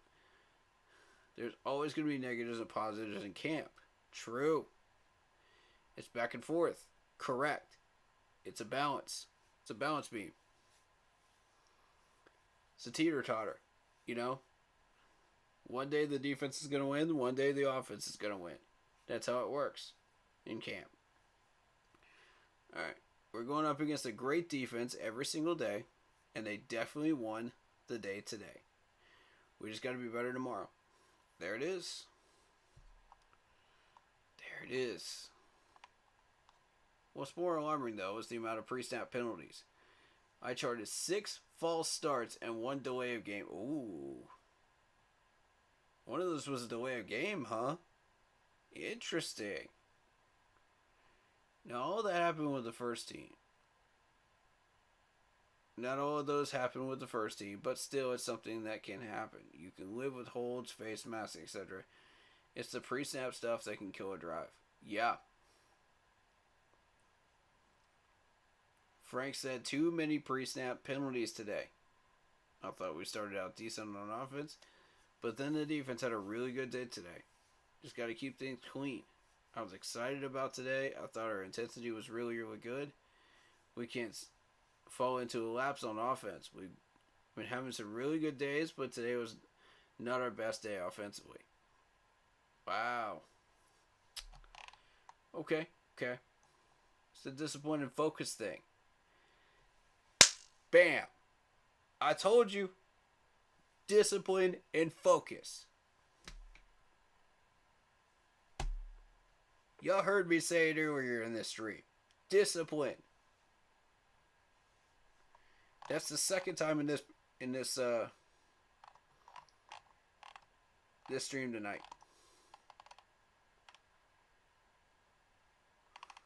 How y'all feeling about that right there? We've been pretty good at camp. A little bit hotter today, a little bit more humid. We're in pads and day whatever, so that's a great opportunity to work through that because we all know that that's what's going to be like on game day. We're going to be tired. We're not going to be able to, to beat the heat, and you got to be able to concentrate and work through that. Yeah, exactly. The good thing about training camp, the offense gets another crack at it tomorrow morning, and maybe they can flip the script. Excellent article by Schuler here. He understands what we're dealing with here in training camp.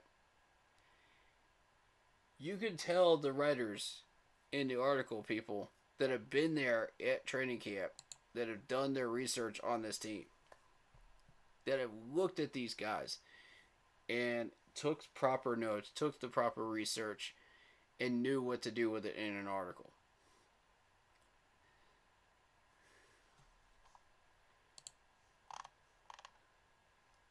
So, again, credit to this gentleman right here, Mr. Schuler Callahan. Great job. That's what we're looking for in articles. That's what we're looking for. He knew exactly what quotes to take out of that press conference and use as related to what was needed. And that's how you're supposed to do this. You know, and put out proper stuff. So, much love.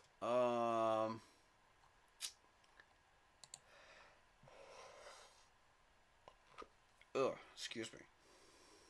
Alright, so.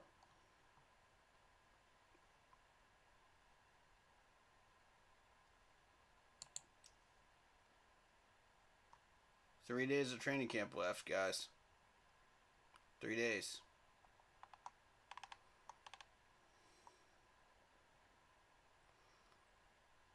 How we feeling right now? Training camp day 9. Let's take a look. Practice was supposed to be over when the request came loud and clear and repeatedly from the defensive huddle. Run it back. Run it back. So on a second straight day of defensive superiority, the stop side got to celebrate by shuffling the first offense in a red zone drill to end the second straight day in pads. On the first and goal from the 10, Chuba was stopped. Quarterback Bryce Young missed Laviska, who was ruled out of bounds in the back corner of the end zone. He was being chased outside by Brian Burns with intent, forcing him to get the ball quickly. That's Brian. Brian's back, baby. The offense buckled up 5 yards on a false start by Cade Mays.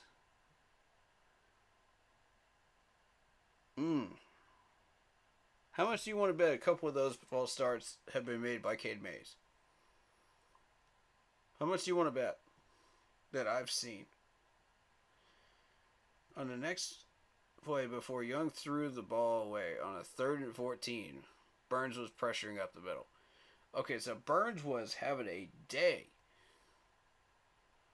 apparently, on Sunday. I mean, I wasn't there, so I can't attest to it, but apparently Burns was having a really, really good day. So my question is, with this false start by Cade Mays, I feel like this is not the first one. I just have that feeling. You know, I've seen the false starts. I haven't seen who specifically was making them. Is it him? Is it Brady Christensen? You know? Brady Christensen has had a history of that. Let's not get it twisted. Brady Christensen has had a history of false starts and holding penalties. You know, he's been working on it, but he has a history of it. So if it was the two of them, I would not be surprised. Cade Mays is coming up, you know, into the starter role since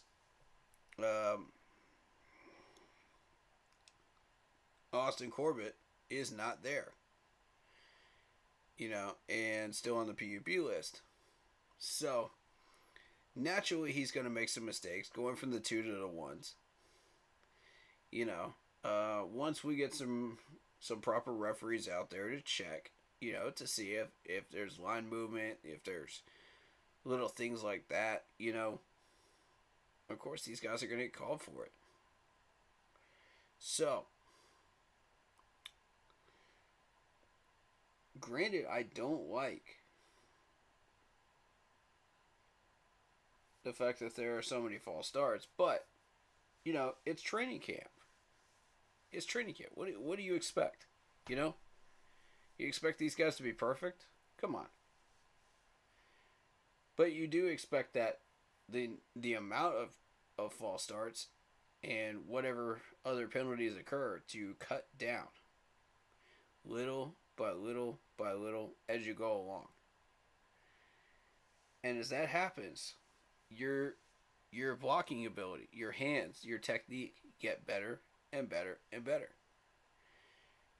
And I advise the offensive linemen that are causing these false starts, talk to the coaches about your technique, about your hands, because that's what causes that, and not being disciplined enough to recognize, sometimes these quarterbacks will really throw you for a loop on that snap count. I've seen it happen. Rookie quarterbacks can mess with offensive linemen that have been there for a couple of years, and the snap counts could be like many different ways. It can mess with you. Peyton Manning was like that at first, I believe, if I'm not mistaken. When you go back and you look at some of the old tapes of training camp back when you were able to take tape of Peyton Manning, before he retired.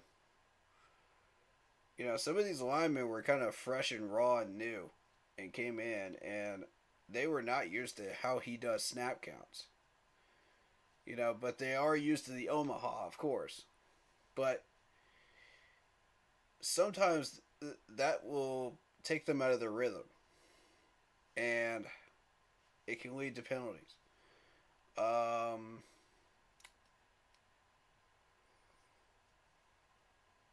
I remember a couple of quarterbacks that really struggled with that, even during regular season games, where they just could not get on the same page with their offensive line.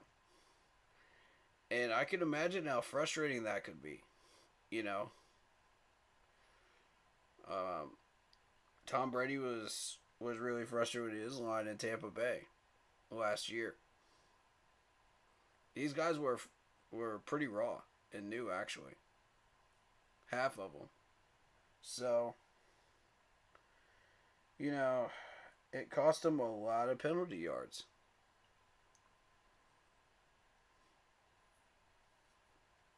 So what I'm saying is, get this garbage out of the way now. False starts, all this riff-raff and trash, that's getting flagged. Get it out of the way now. You got 3 days left. Because once you start getting into your preseason games, that's when it starts to matter. And you don't want to be the one caught doing it multiple times. Okay? You want to be the guy that improves upon that. So, it's my advice. Take it or leave it. Do what you will with that information. And same with any other information that we offer here, Take it or leave it. Do what you will with it. Panthers management, We love you guys. You guys don't have to do anything with this information if you don't want to. You can sit on it if you want to. The choice is yours. This is your team, ultimately. And I respect that.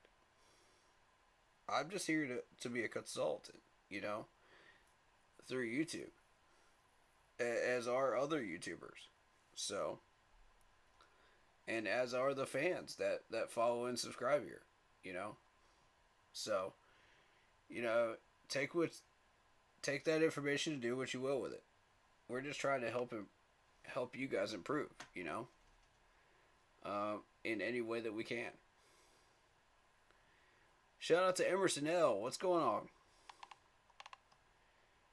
But, man. I think Brian Burns is ready. He's one of those players that's ready for the Jets game. Like I said, there's a handful of players that are ready for that Jets game right now. If that Jets game were to be played today, these guys would be ready to go. They don't need any more reps. So I'm looking at the running back core looks great. Wide receivers could use some work. Brian Burns is one of those players that's ready. Clearly. I mean, he's clearly proven it at this point.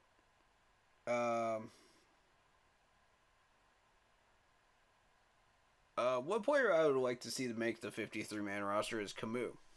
Because Camus has started to really blossom as a linebacker right now.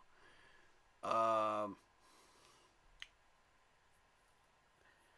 don't know what he did yesterday, but I would venture to say he's continued that streak, possibly, because the defense is looking real strong in camp right now, from what I'm hearing. I was out there Saturday to see him, but I was not there yesterday.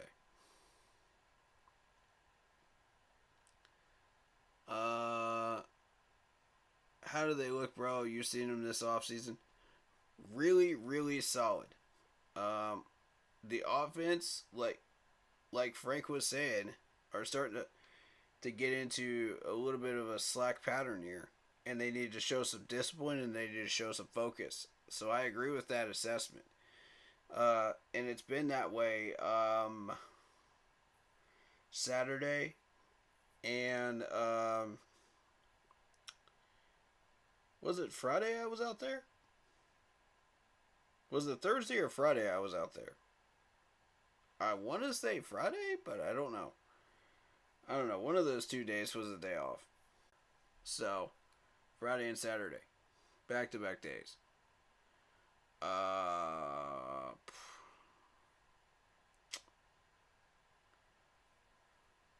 Alright, so with this new Justin Houston signing, one piece left to get. That's a corner. One piece left. Think about that. Think about having a full, decked out roster. Like we did in 2015. One piece away. And all it takes is signing a corner.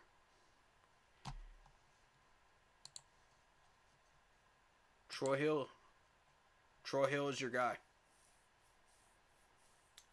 Former Ram. Play well in the Super Bowl with these guys that we've already run through. That we've run it back with. Matt Iniditis, James Woods,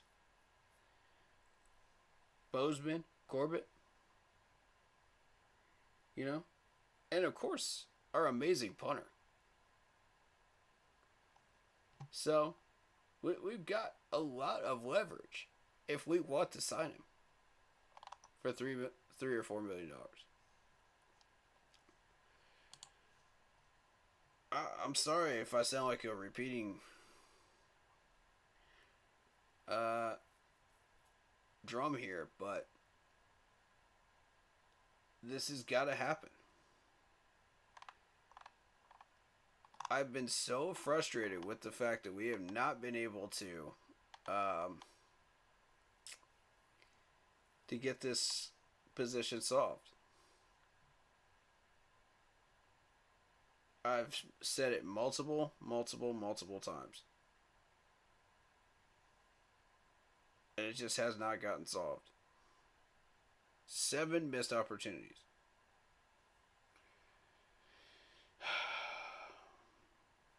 I don't know what you're looking for. But it ain't those guys, apparently.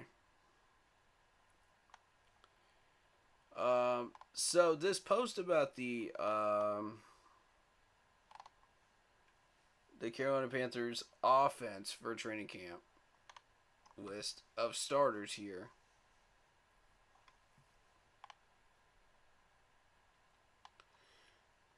I've actually gone and replied to pretty much everybody in that comment section last night. So there were about 425 comments. Keep that in mind, y'all. And I went back and I started responding to all y'all like really late in the morning. But I did. And I hope I got everybody.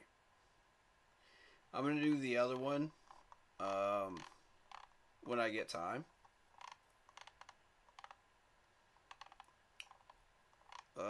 Which is...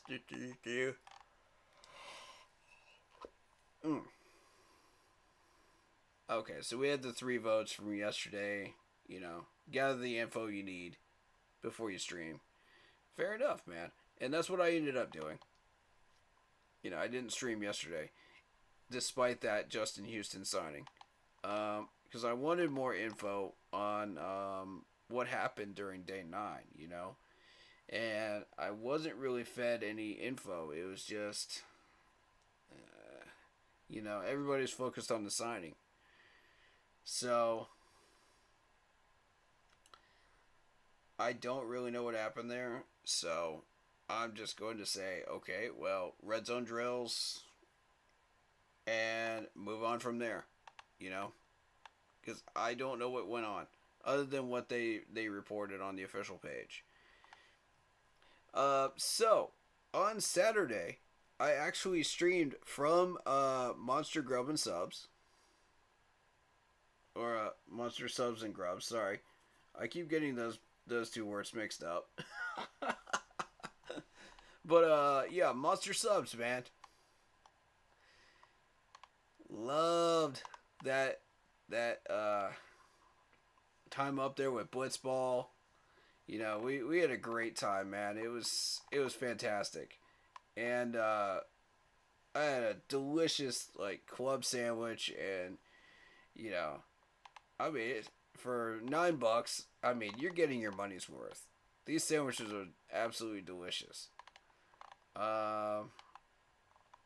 So I really do believe that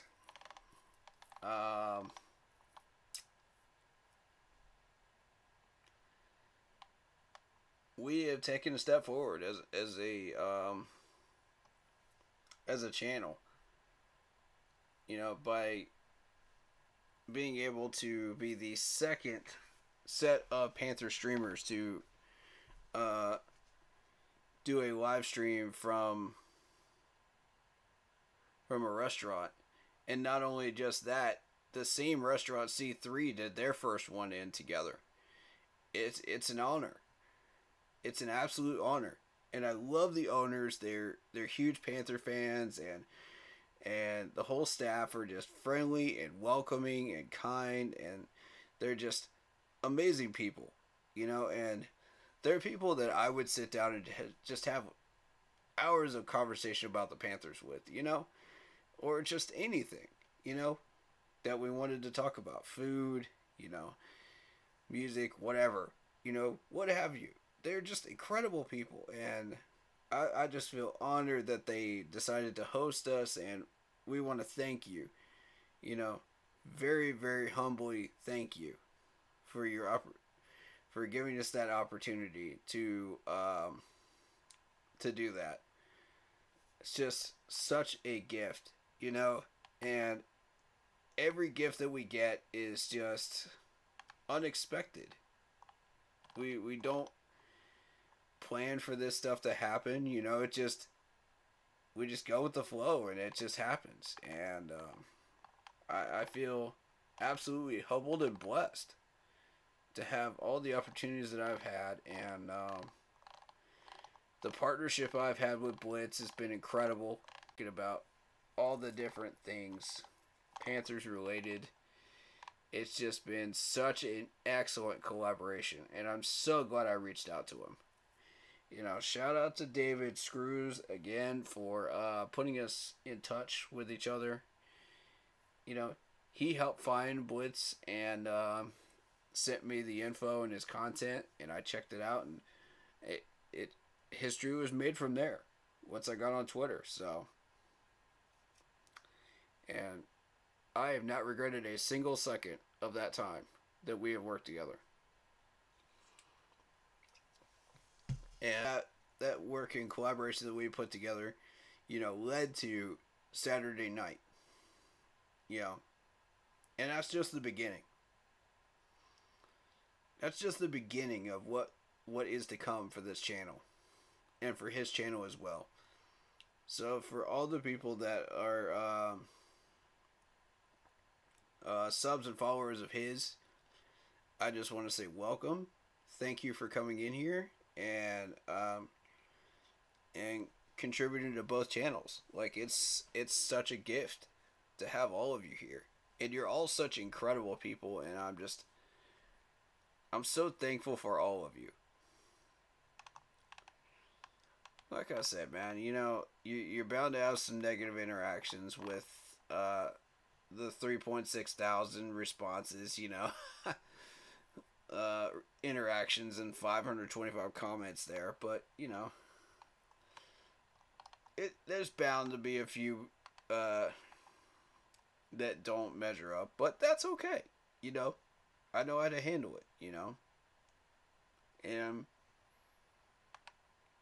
I love each and every one of you guys. I want you to know that.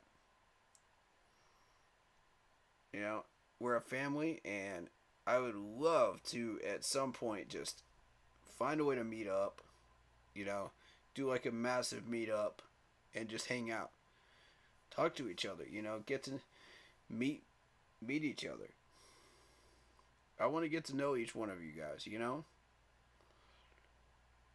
if you feel like walking up to me during training camp tomorrow morning or this morning while I'm up there, you know where I'm going to be.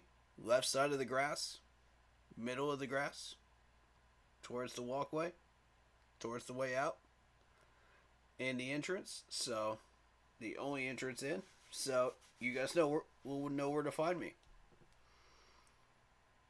You should spot me because of the hat. I'll probably have a Panthers shirt on. And of course a clear backpack. And obviously this notebook. So that's how you'll spot me.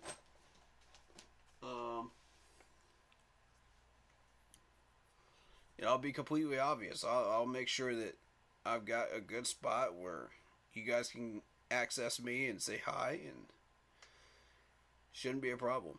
We've had a lot of people come up there on Saturday. Maybe it's just the weekend crowd. I think that's probably what went on there. But I mean, that line was a mile long, man. It was ridiculous.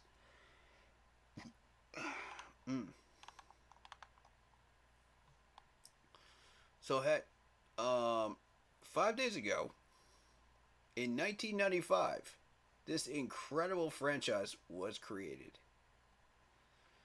And we had the Tradition Begins ticket there. Somebody actually had the ticket for that. Let me see. And I want to kind of promote this real quick, because I thought this was really cool, Because, I mean, where else are you going to get the original ticket to this game? The inauguration game. And the original first game tickets, from when they played in Clemson, Death Valley. Which I'm incredibly proud that they, as a Clemson fan, that they chose our stadium, They could have chosen Columbia. They could have chosen anywhere else, but they chose Death Valley because they recognized, the specialness of Clemson. And the uniqueness down there. Now we're having some internet issues, but why isn't this not loading? There we go. And we did win, you know.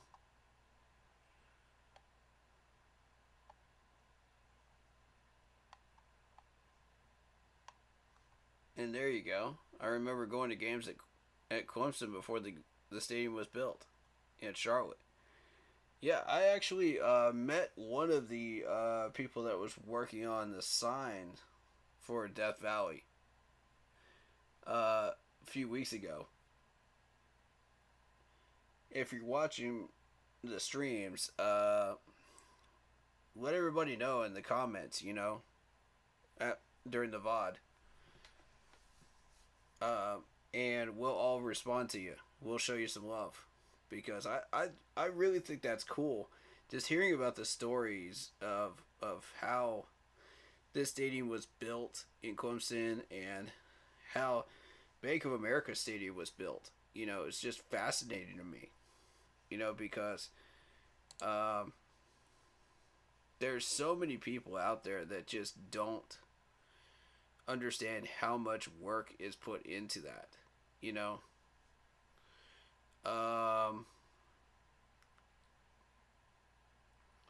Apparently my chat cleared out. I know that Lock Poppy was in here. And I don't remember who else was in here. Make yourself known if you were in chat earlier, okay? And I'll shout you out, alright? For YouTube. Facebook chat's still golden. It's still up.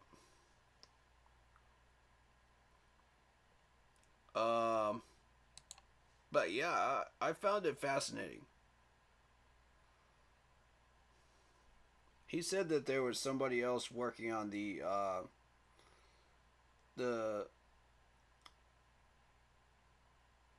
lighting and projection screen.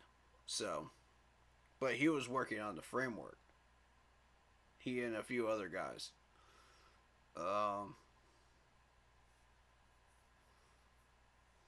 Maybe it was a handful of them, I don't know. But I think it was really cool. And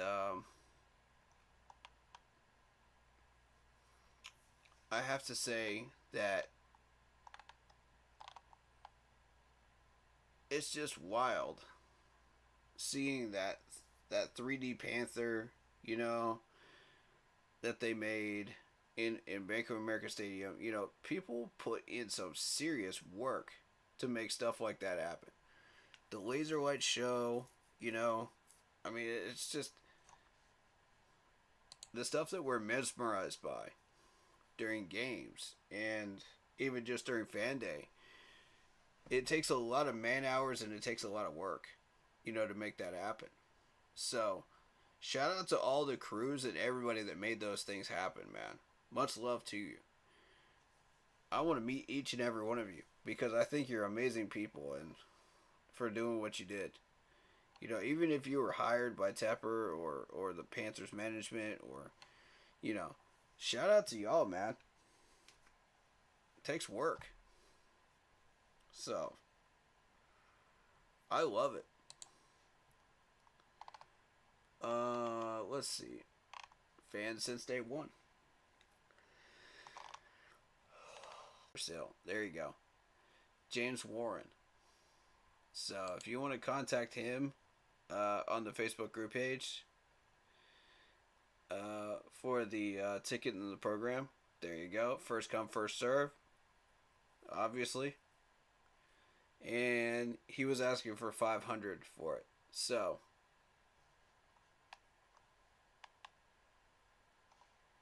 there's the original.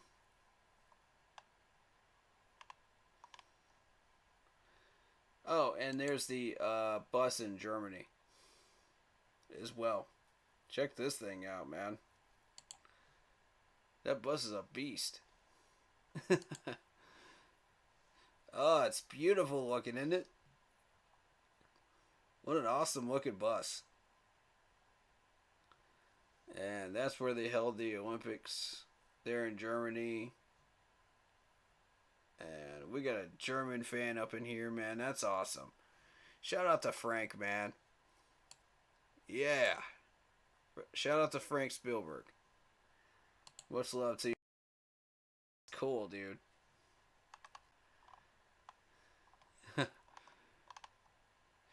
Alright, so I got one more piece of major news to discuss, and that's Von Miller.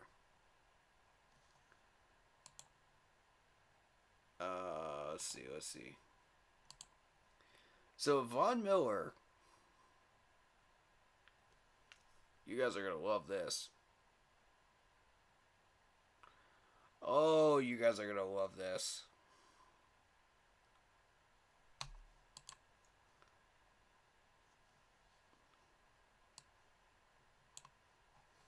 He says, if you go back to the 2015 Super Bowl, when we played the Carolina Panthers, if we played those guys 10 times, we probably beat those guys twice.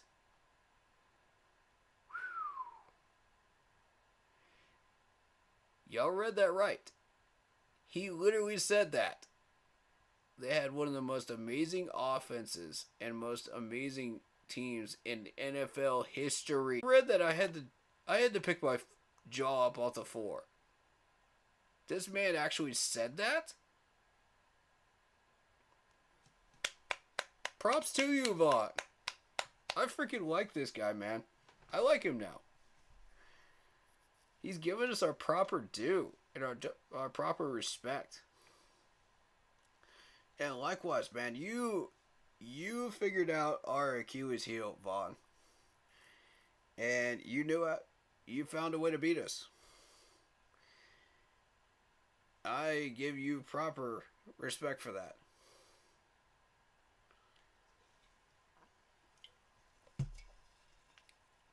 And I'll say this. If we had dealt with Mike Remmers before this point, before we played that game, you would not have found a weakness. I could say that confidently right now. If you had dealt with it beforehand, we wouldn't have a problem. You know? And we probably would have won 9 out of those 10 times had that happened. And I think Vaughn recognizes this, man. And he's showing that proper love and respect for us, man. And this really speaks to how strong that 15 team was. I've been saying it over and over and over and over again. That 15 team was one of the best teams I've ever seen in the NFL. Bar none. That was ever fully assembled. You know, from top to bottom, it was just flawless. Except for Mike Remmers. Totally flawless. You find me a position on that team that you think might have been a weakness, I'll tell you it's not. I'll prove to you it's not. The stats back it up. The scores back it up. That defense was monstrous. It was animalistic. You could not get past it. There's just no way. Alright, so having said that, I have so much respect for Von Miller now. As a player and as a person. For having the courage to come out and say that, man. Because with everybody hating on the Carolina Panthers, you know, and throwing us under the bus, you know, with the media and everything else. Yeah, anybody that was on that Denver team that shows any love towards us is going to get ostracized and thrown under the bus, man. They're going to get so much hate mail and so much so much angry comments. But here's a guy that had the guts to come out. It and it was the one player that beat us, by the way. He had the guts to come out and say that right there. That takes spine. I respect the heck out of that. Hats off to you, Vaughn. Hats off to you. You have earned my respect today. And I never thought I would be saying that today. With all the other stuff going on with the Panthers, I never thought this would pop up in my newsfeed. I would never have imagined that this would pop up in my newsfeed. But apparently it did.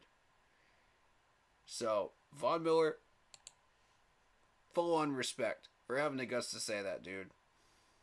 That's... wow.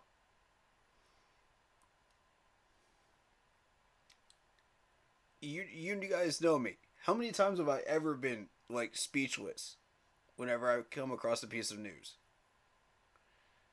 Where I'm not sure what to say. I love this. I absolutely love this. And again, it speaks to how strong that team was. You look at all the ways that we have pushed ourselves and driven ourselves to that level of success. It's incredible. What a year 2015 was. And I can confidently say, I had a fantastic year, outside of football as well. Clemson was ramping up. They were putting together a great team. My Atlanta Braves were doing good, in baseball. I got a chance to go out and check out some concerts, with a steady paycheck coming in, and, my personal, and 2015 was such a great year. My goodness. I can't even fully, articulate how I felt about 2015. And watching this management and these players come together as a unit,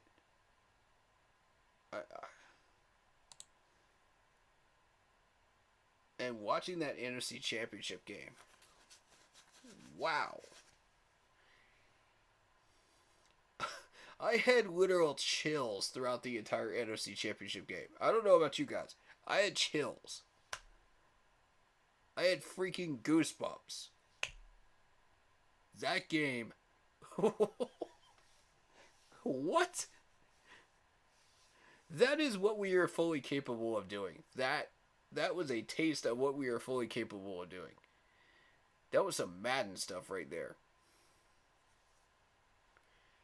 And to think we're capable of building that again, and we're just one piece away from it, that should be a scary, frightening thought if you're one of the NFC South teams right now. That should give you nightmares of 2015. If you were a former player that was on the team back then, you know exactly what's coming in 2023 for you again. And we're not just stopping with the division. No, it's time to retake this division back. But we're not stopping there. If we get this last corner, 10 wins is bare minimum what I will accept. That's bare minimum. I'm going to be unhappy if we get less than that at that point. Because there's no excuse.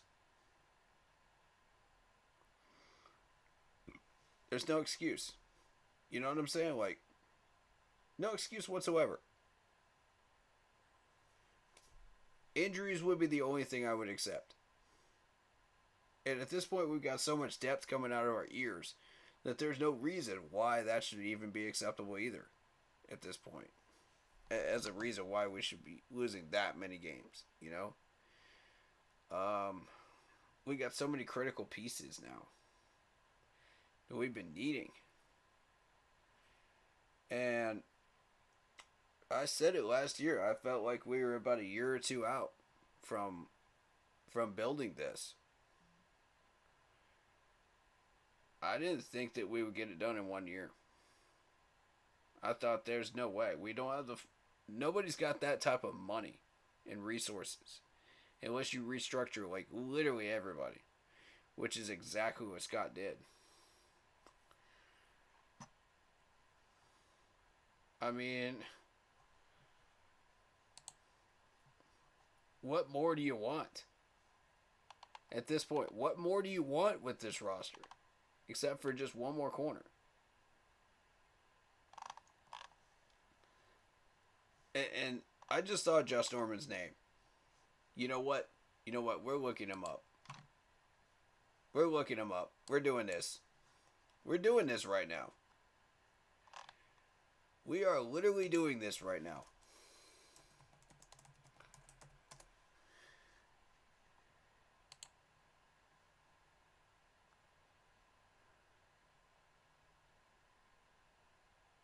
Please be affordable. Please be affordable.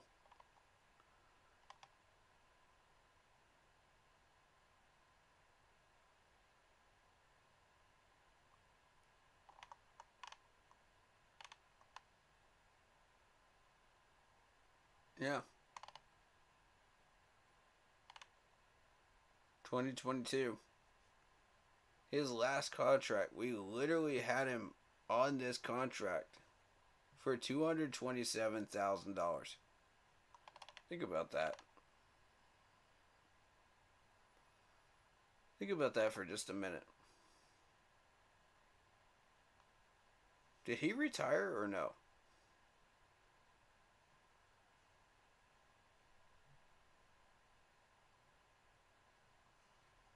Does anybody know if he retired?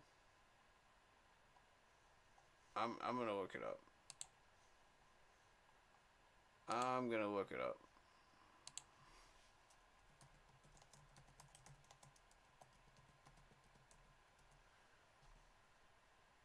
No, he is not. Y'all see it? No, he is not retired yet. Hot diggity dog. Oh boy. Y'all know where I'm going with this. Y'all know where I'm going with this, man.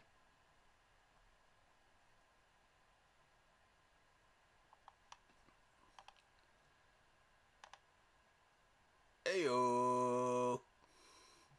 If we can get this man back here, man. Are you kidding me? For pennies on the dime? For pennies on the dime? What are we doing? Why are we wasting our time messing with Troy Hill when we got Josh Norman sitting out there on the free agent list for pennies on the dime? For literally a sub sandwich and some chips. Why? Why? Give this man a call. Are you kidding me right now? Why? What are we doing? Why are we waiting this long? Josh Norman doesn't have an injury history. He doesn't have any issues whatsoever. Sign this man. You could have 3 lockdown corners right now. 3 lockdown corners right now.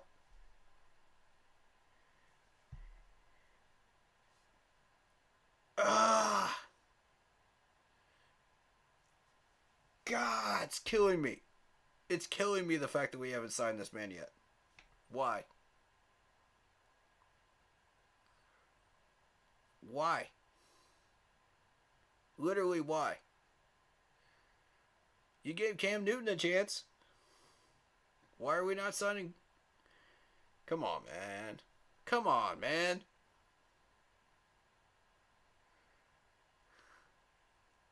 Oh, that tears it. I'm pushing for Josh Norman. I'm going social media wide. Josh Norman, bring him back. Bring him back.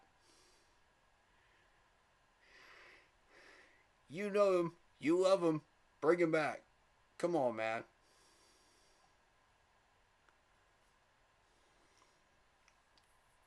I don't just want him in packages, man. I want him here. You know? I want him here. He needs to retire a Panther anyway. Period.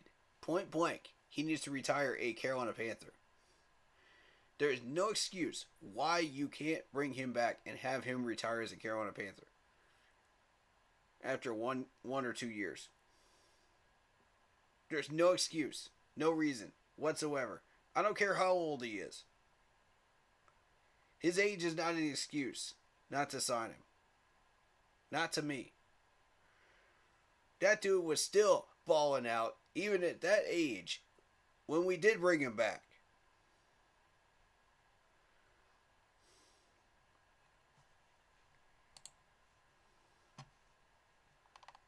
Doggone it, man. I don't want to hear that argument from people, man. I don't. You're welcome to say it, you know, because everybody's opinion is welcome here, but I'm going to call a cap on it every time. Look at his numbers. That's all I need to say. That's all I need to say. Nothing more needs to be said there. Just go look at his numbers.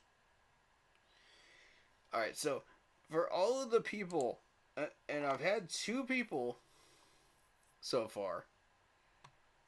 2 folks so far.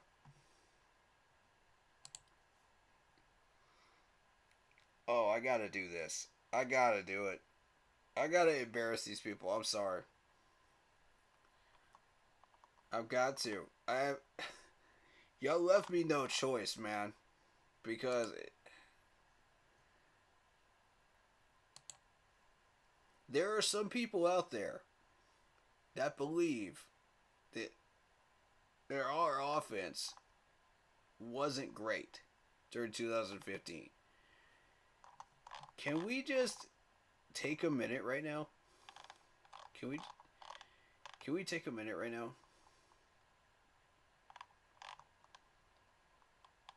And just explore this. And that'll be my closing thoughts, you know? And I'll tell you who I'm watching in training camp tomorrow. Or this morning when I get up there. And we'll end with that. Alright? Alright, so, offensively, yeah, we got off to a slow start with Jacksonville and Houston. But once we started warming up, it was 27 against the Saints, 37 against the Bucks. Bye week to heal up. 27 against the Seahawks, who were considered one of the best defenses out there at the time. Philadelphia, who was considered one of the best defenses out there at the time. Or how about a rainy night win over the Colts, 29-26? Come on. The Green Bay Packers, who were leading the NFC conference at the time for a while, until we took a 3-game lead over them in this Green Bay game at home. I was there for that. I watched it. I was in the stadium. I was in the seats for this. Okay? I saw this offense myself. Do not tell me this offense wasn't prolific, because it was. We go on the road. We beat Tennessee 27-10. Easy win. We take over Washington 44-16. Easy win. If our offense was not prolific, why are we putting up 44 against Washington, huh? If our offense is not prolific in 2015, why are we putting up 33 points against the Dallas Cowboys? If our offense is not prolific, how did we get 41 points against the Saints and win that game? 38 points against the Falcons and win that game.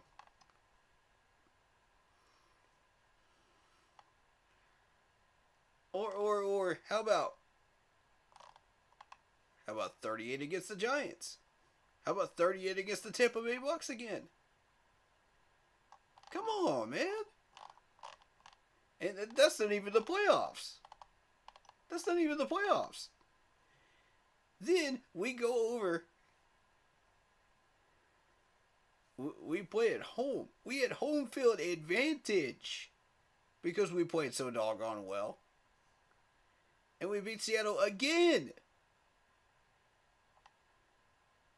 Oh. And I suppose that 49-15 win over the Arizona Cardinals was a complete fluke. I guess that was a complete fluke. Then apparently if we're following that logic of the offense not being prolific. The only time it was not prolific was that Super Bowl. And y'all know why.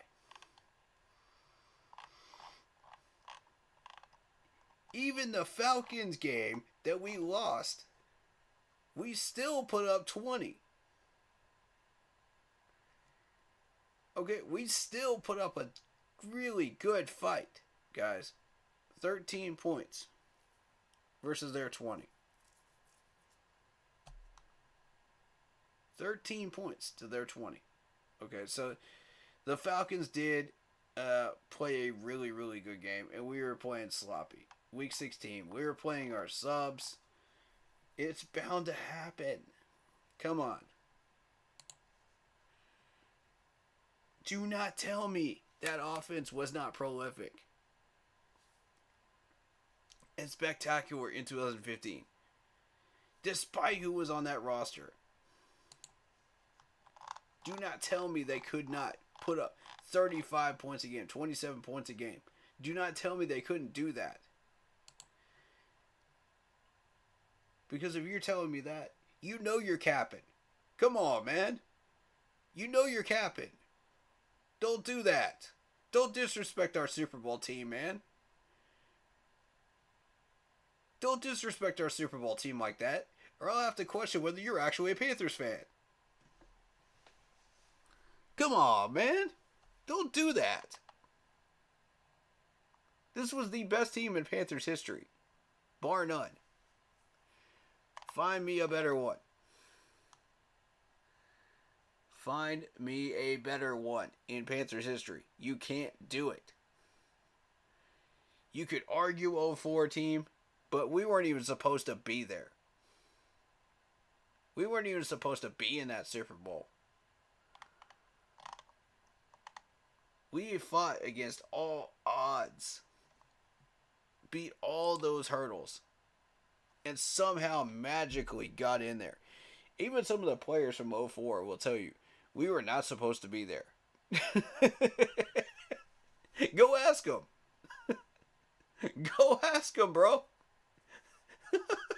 This jersey represents that. Come on. Come on, man. Don't do that to our guys, man. That's disrespectful.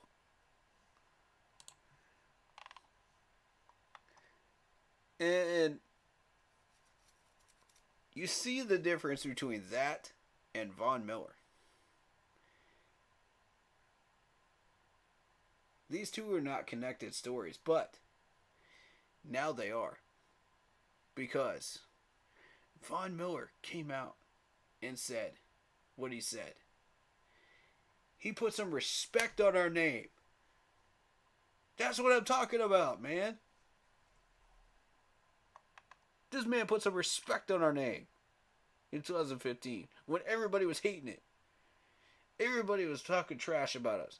Everybody was talking about nothing but that fumble. You know, which that should be a banned topic, by the way, on here. I'm not talking about that no more. I already exposed that crap. I'm not doing it again. When everybody was talking about how Cam Newton got sacked, ended up with a concussion, everybody hated the fact that Cam Newton walked out of that press room. Yeah, sure. The Panthers suck. They're just the Panthers this, the Panthers that. Put some respect on that roster.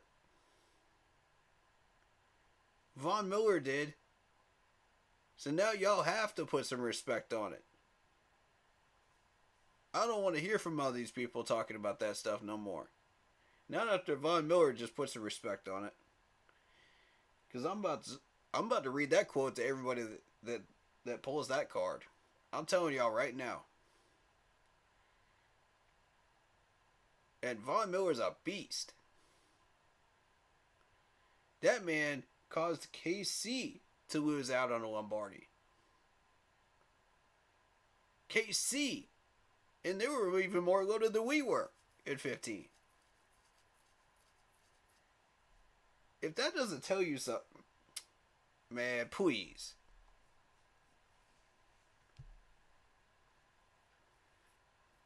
Vaughn, show KC some love too, man. Show KC some love. Because that Super Bowl team that you beat of KC's was incredible too. Like, wow. The weaponry on it. I love Andy for putting that together. What a beautiful roster. And he's still continuing to do it. You know, they've got 2 Super Bowl trophies now in their case. They could have easily had 3 if you hadn't stopped them, Vaughn. So, you know, respect to you. I got full respect for you.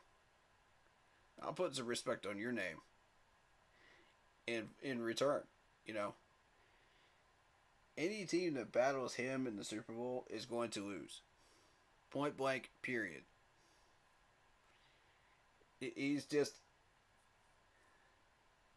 The only way I know how to describe him as is just this incredible machine on the field. Like, he has the mind of a robot, but the body of an absolute animal. You put those two together, you got a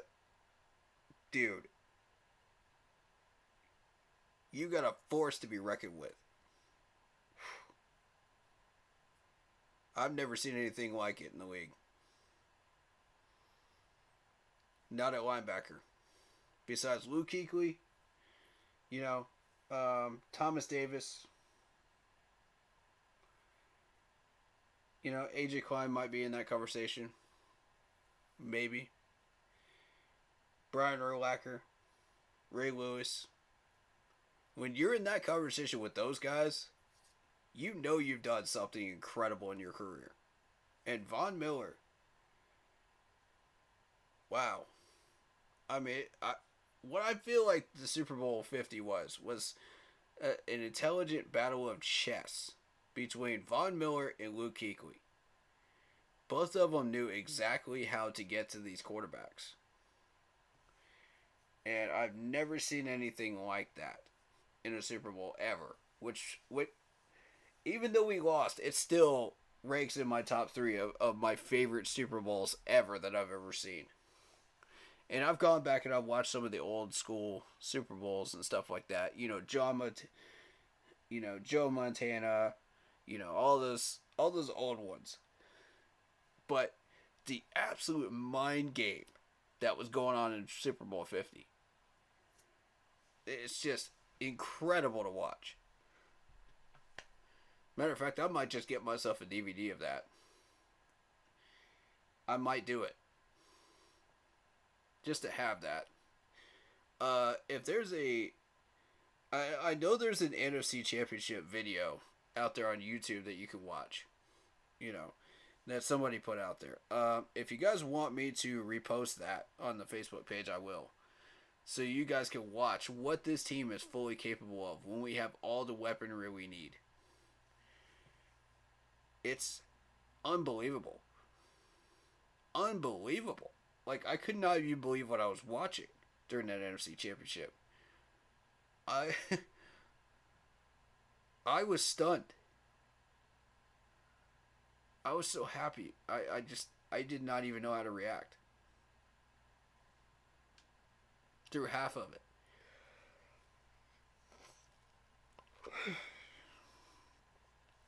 All right. That being said, you know, I'm gonna try to find a way to get those, and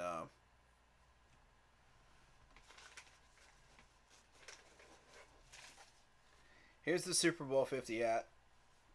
Yep, I've got one. I've got one. It's beautiful, isn't it? I don't think people realize how hard it is to get that. And Super Bowl 50 gear now. It's tricky to find it. But I think once I'm able to get some savings up, I may start just like collecting some Super Bowl 50 stuff. I may start doing that. You know, just to show love to that team. I might do that. And just have an entire shelf devoted to that. Because not only were they incredible athletes, they were incredible human beings on that team. Like, I met some of these guys. And I've gotten autographs from them. I've talked to them. They're incredible human beings. You know, so with that being said, with Von Miller showing that much respect for you guys, where's the respect from everybody else? That's all I'm asking for. Simple question. Where's the respect from everybody else? If we can get respect from the guy that shut us down in Super Bowl 50, why can't we get it from everywhere else? Why are we always the ones that are sitting at the bottom of the barrel? Oh no, anytime that you guys get up the mountain, no, nobody respects you anymore. It's like, why not? Why not? We were this close to getting a Super Bowl trophy in Charlotte. Think about that, folks. For just a minute. With one of the nastiest teams we have ever had in our lifetime. Or ever will have in our lifetime. Greg Olsen, Thomas Davis, Cam Newton. The list goes on. Luke Kuechly. Find me a better team. You can't do it. We were by far the best team in the NFL in 2015. Prove me wrong. Prove me wrong. You can't do it. And you will forever not be able to do it.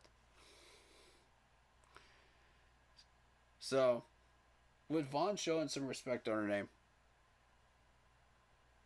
come on, y'all. Come out the closet. Show us some respect. Come on. Come out of your hidey holes. Show us some respect, man. It's not hard. It's not hard. Not at all. Where's it at? I want some Panther love for 2015, man. That's what I want. I'm the biggest advocate for that right there. Because I freaking love that team.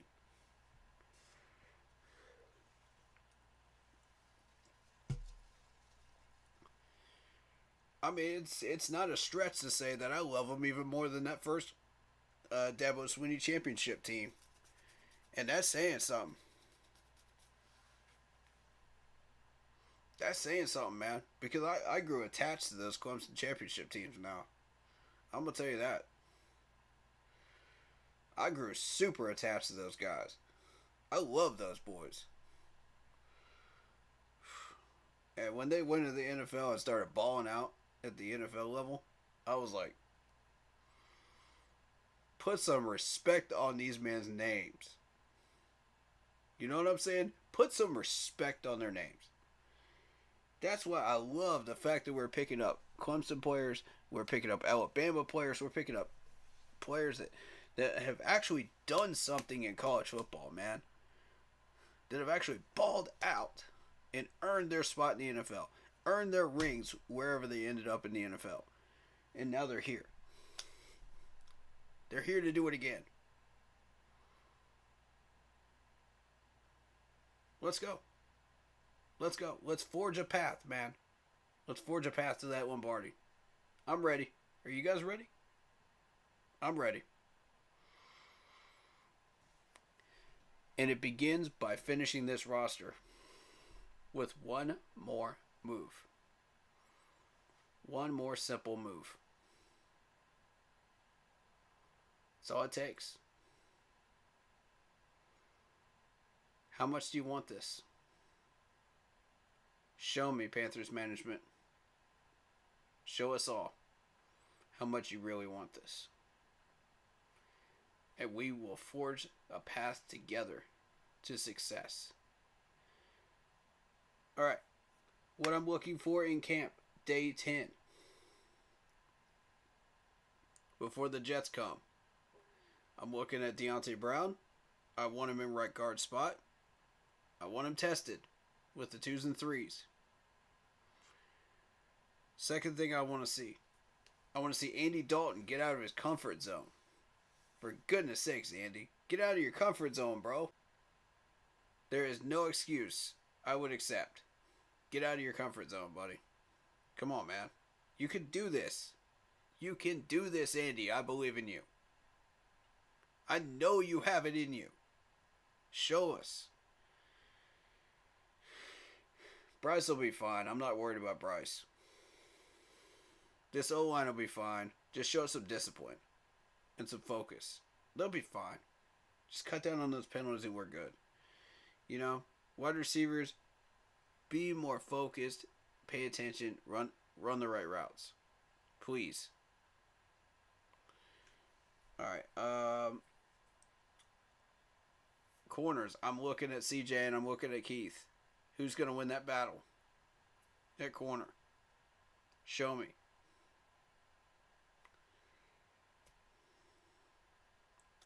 Linebackers. I'm looking for Camus to make another play. Let's do it, buddy. Make another play for me, man. Show me.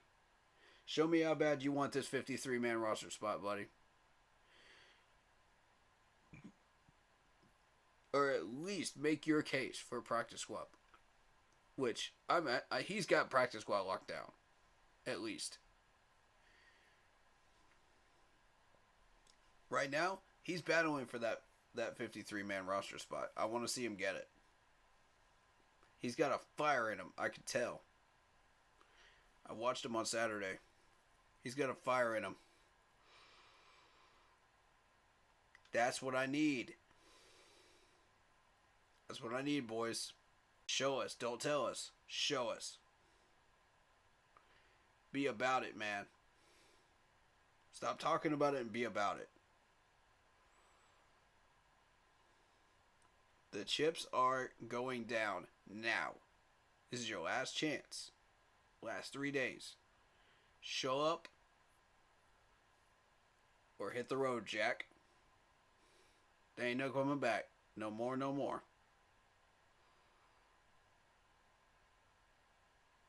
It's up to you. Sink or swim. If you feel like you're on the bubble, step up. Light a fire within yourself. If you feel like you're good, don't get too comfortable. You got 3 days left. Show up. Especially you, O-line, step up. I need to see a balance. I don't want to continue to see Bryce running for his life on every single play. Make something happen. Block.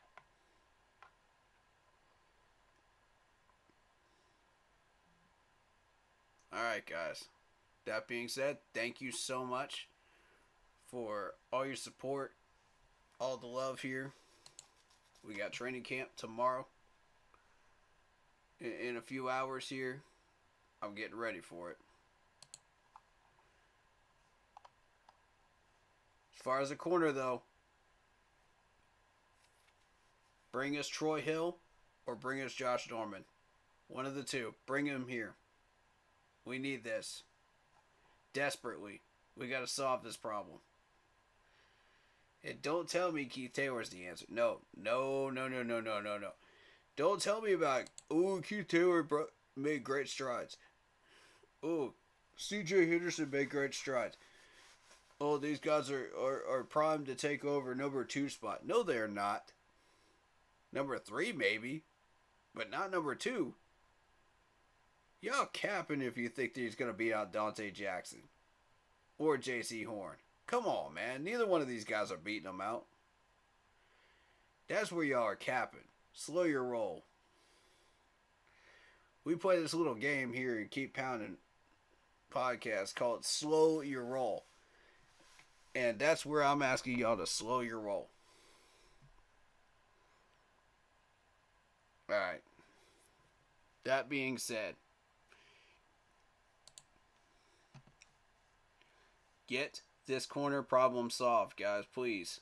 One more player. One more. Y'all know what you got to do. Then I'm going to pop that celebration Drake, man, for a completed roster. I'll do it. I'll do it on stream. I will pop a celebration Drake on stream. I'll do it, man. Make it happen, boys. It's all you. Let's finish strong, Scott. Let's finish strong. Alright, guys. Thank you so much. I want to thank Monster Subs and Grubs one more time for hosting us on Saturday. Incredible human beings. Incredible people in there that I met. Everybody that I met there. Awesome. Thank you for helping us take that next step forward as a channel and as a group. You know, me and Blitz, both our channels. We very much appreciate that. For those that don't know, Blitzball Champ, go check him out on the U to the Tube, as he says. Love it. And he does all kinds of stuff, man. Go check him out. He's a gamer. He's also into wrestling and stuff and anime. Go check him out, man. He's cool. He's a really cool dude. And he deserves your sub just as much as me. So, or your follow. Go check him out. Alright, guys. Shout out one more time to Lock Poppy in the YouTube chat. Who else did we have in that YouTube chat? Remind me again, Lock, because I don't remember. My chat got erased, so I don't know who was here previously, but you know who you were. As far as Facebook, shout out to Emerson L. Shout out to Elliot Ty Alford II. Shout out to anybody else that showed up. Oh, Sunchild, yes, Sunchild, thank you. Shout out to Sunchild. Appreciate you. Much love to all of you guys for coming through. I'll see you guys tomorrow for day 10 reaction on the way up to Spartanburg. Thank you guys so much. And I hope you guys have a pleasant rest of your morning. I will see you guys soon. Until then,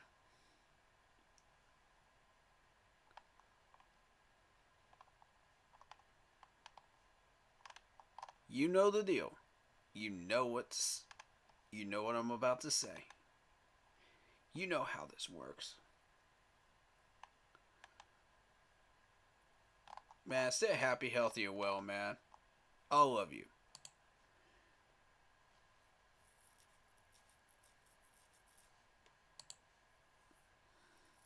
And I will see you guys next time.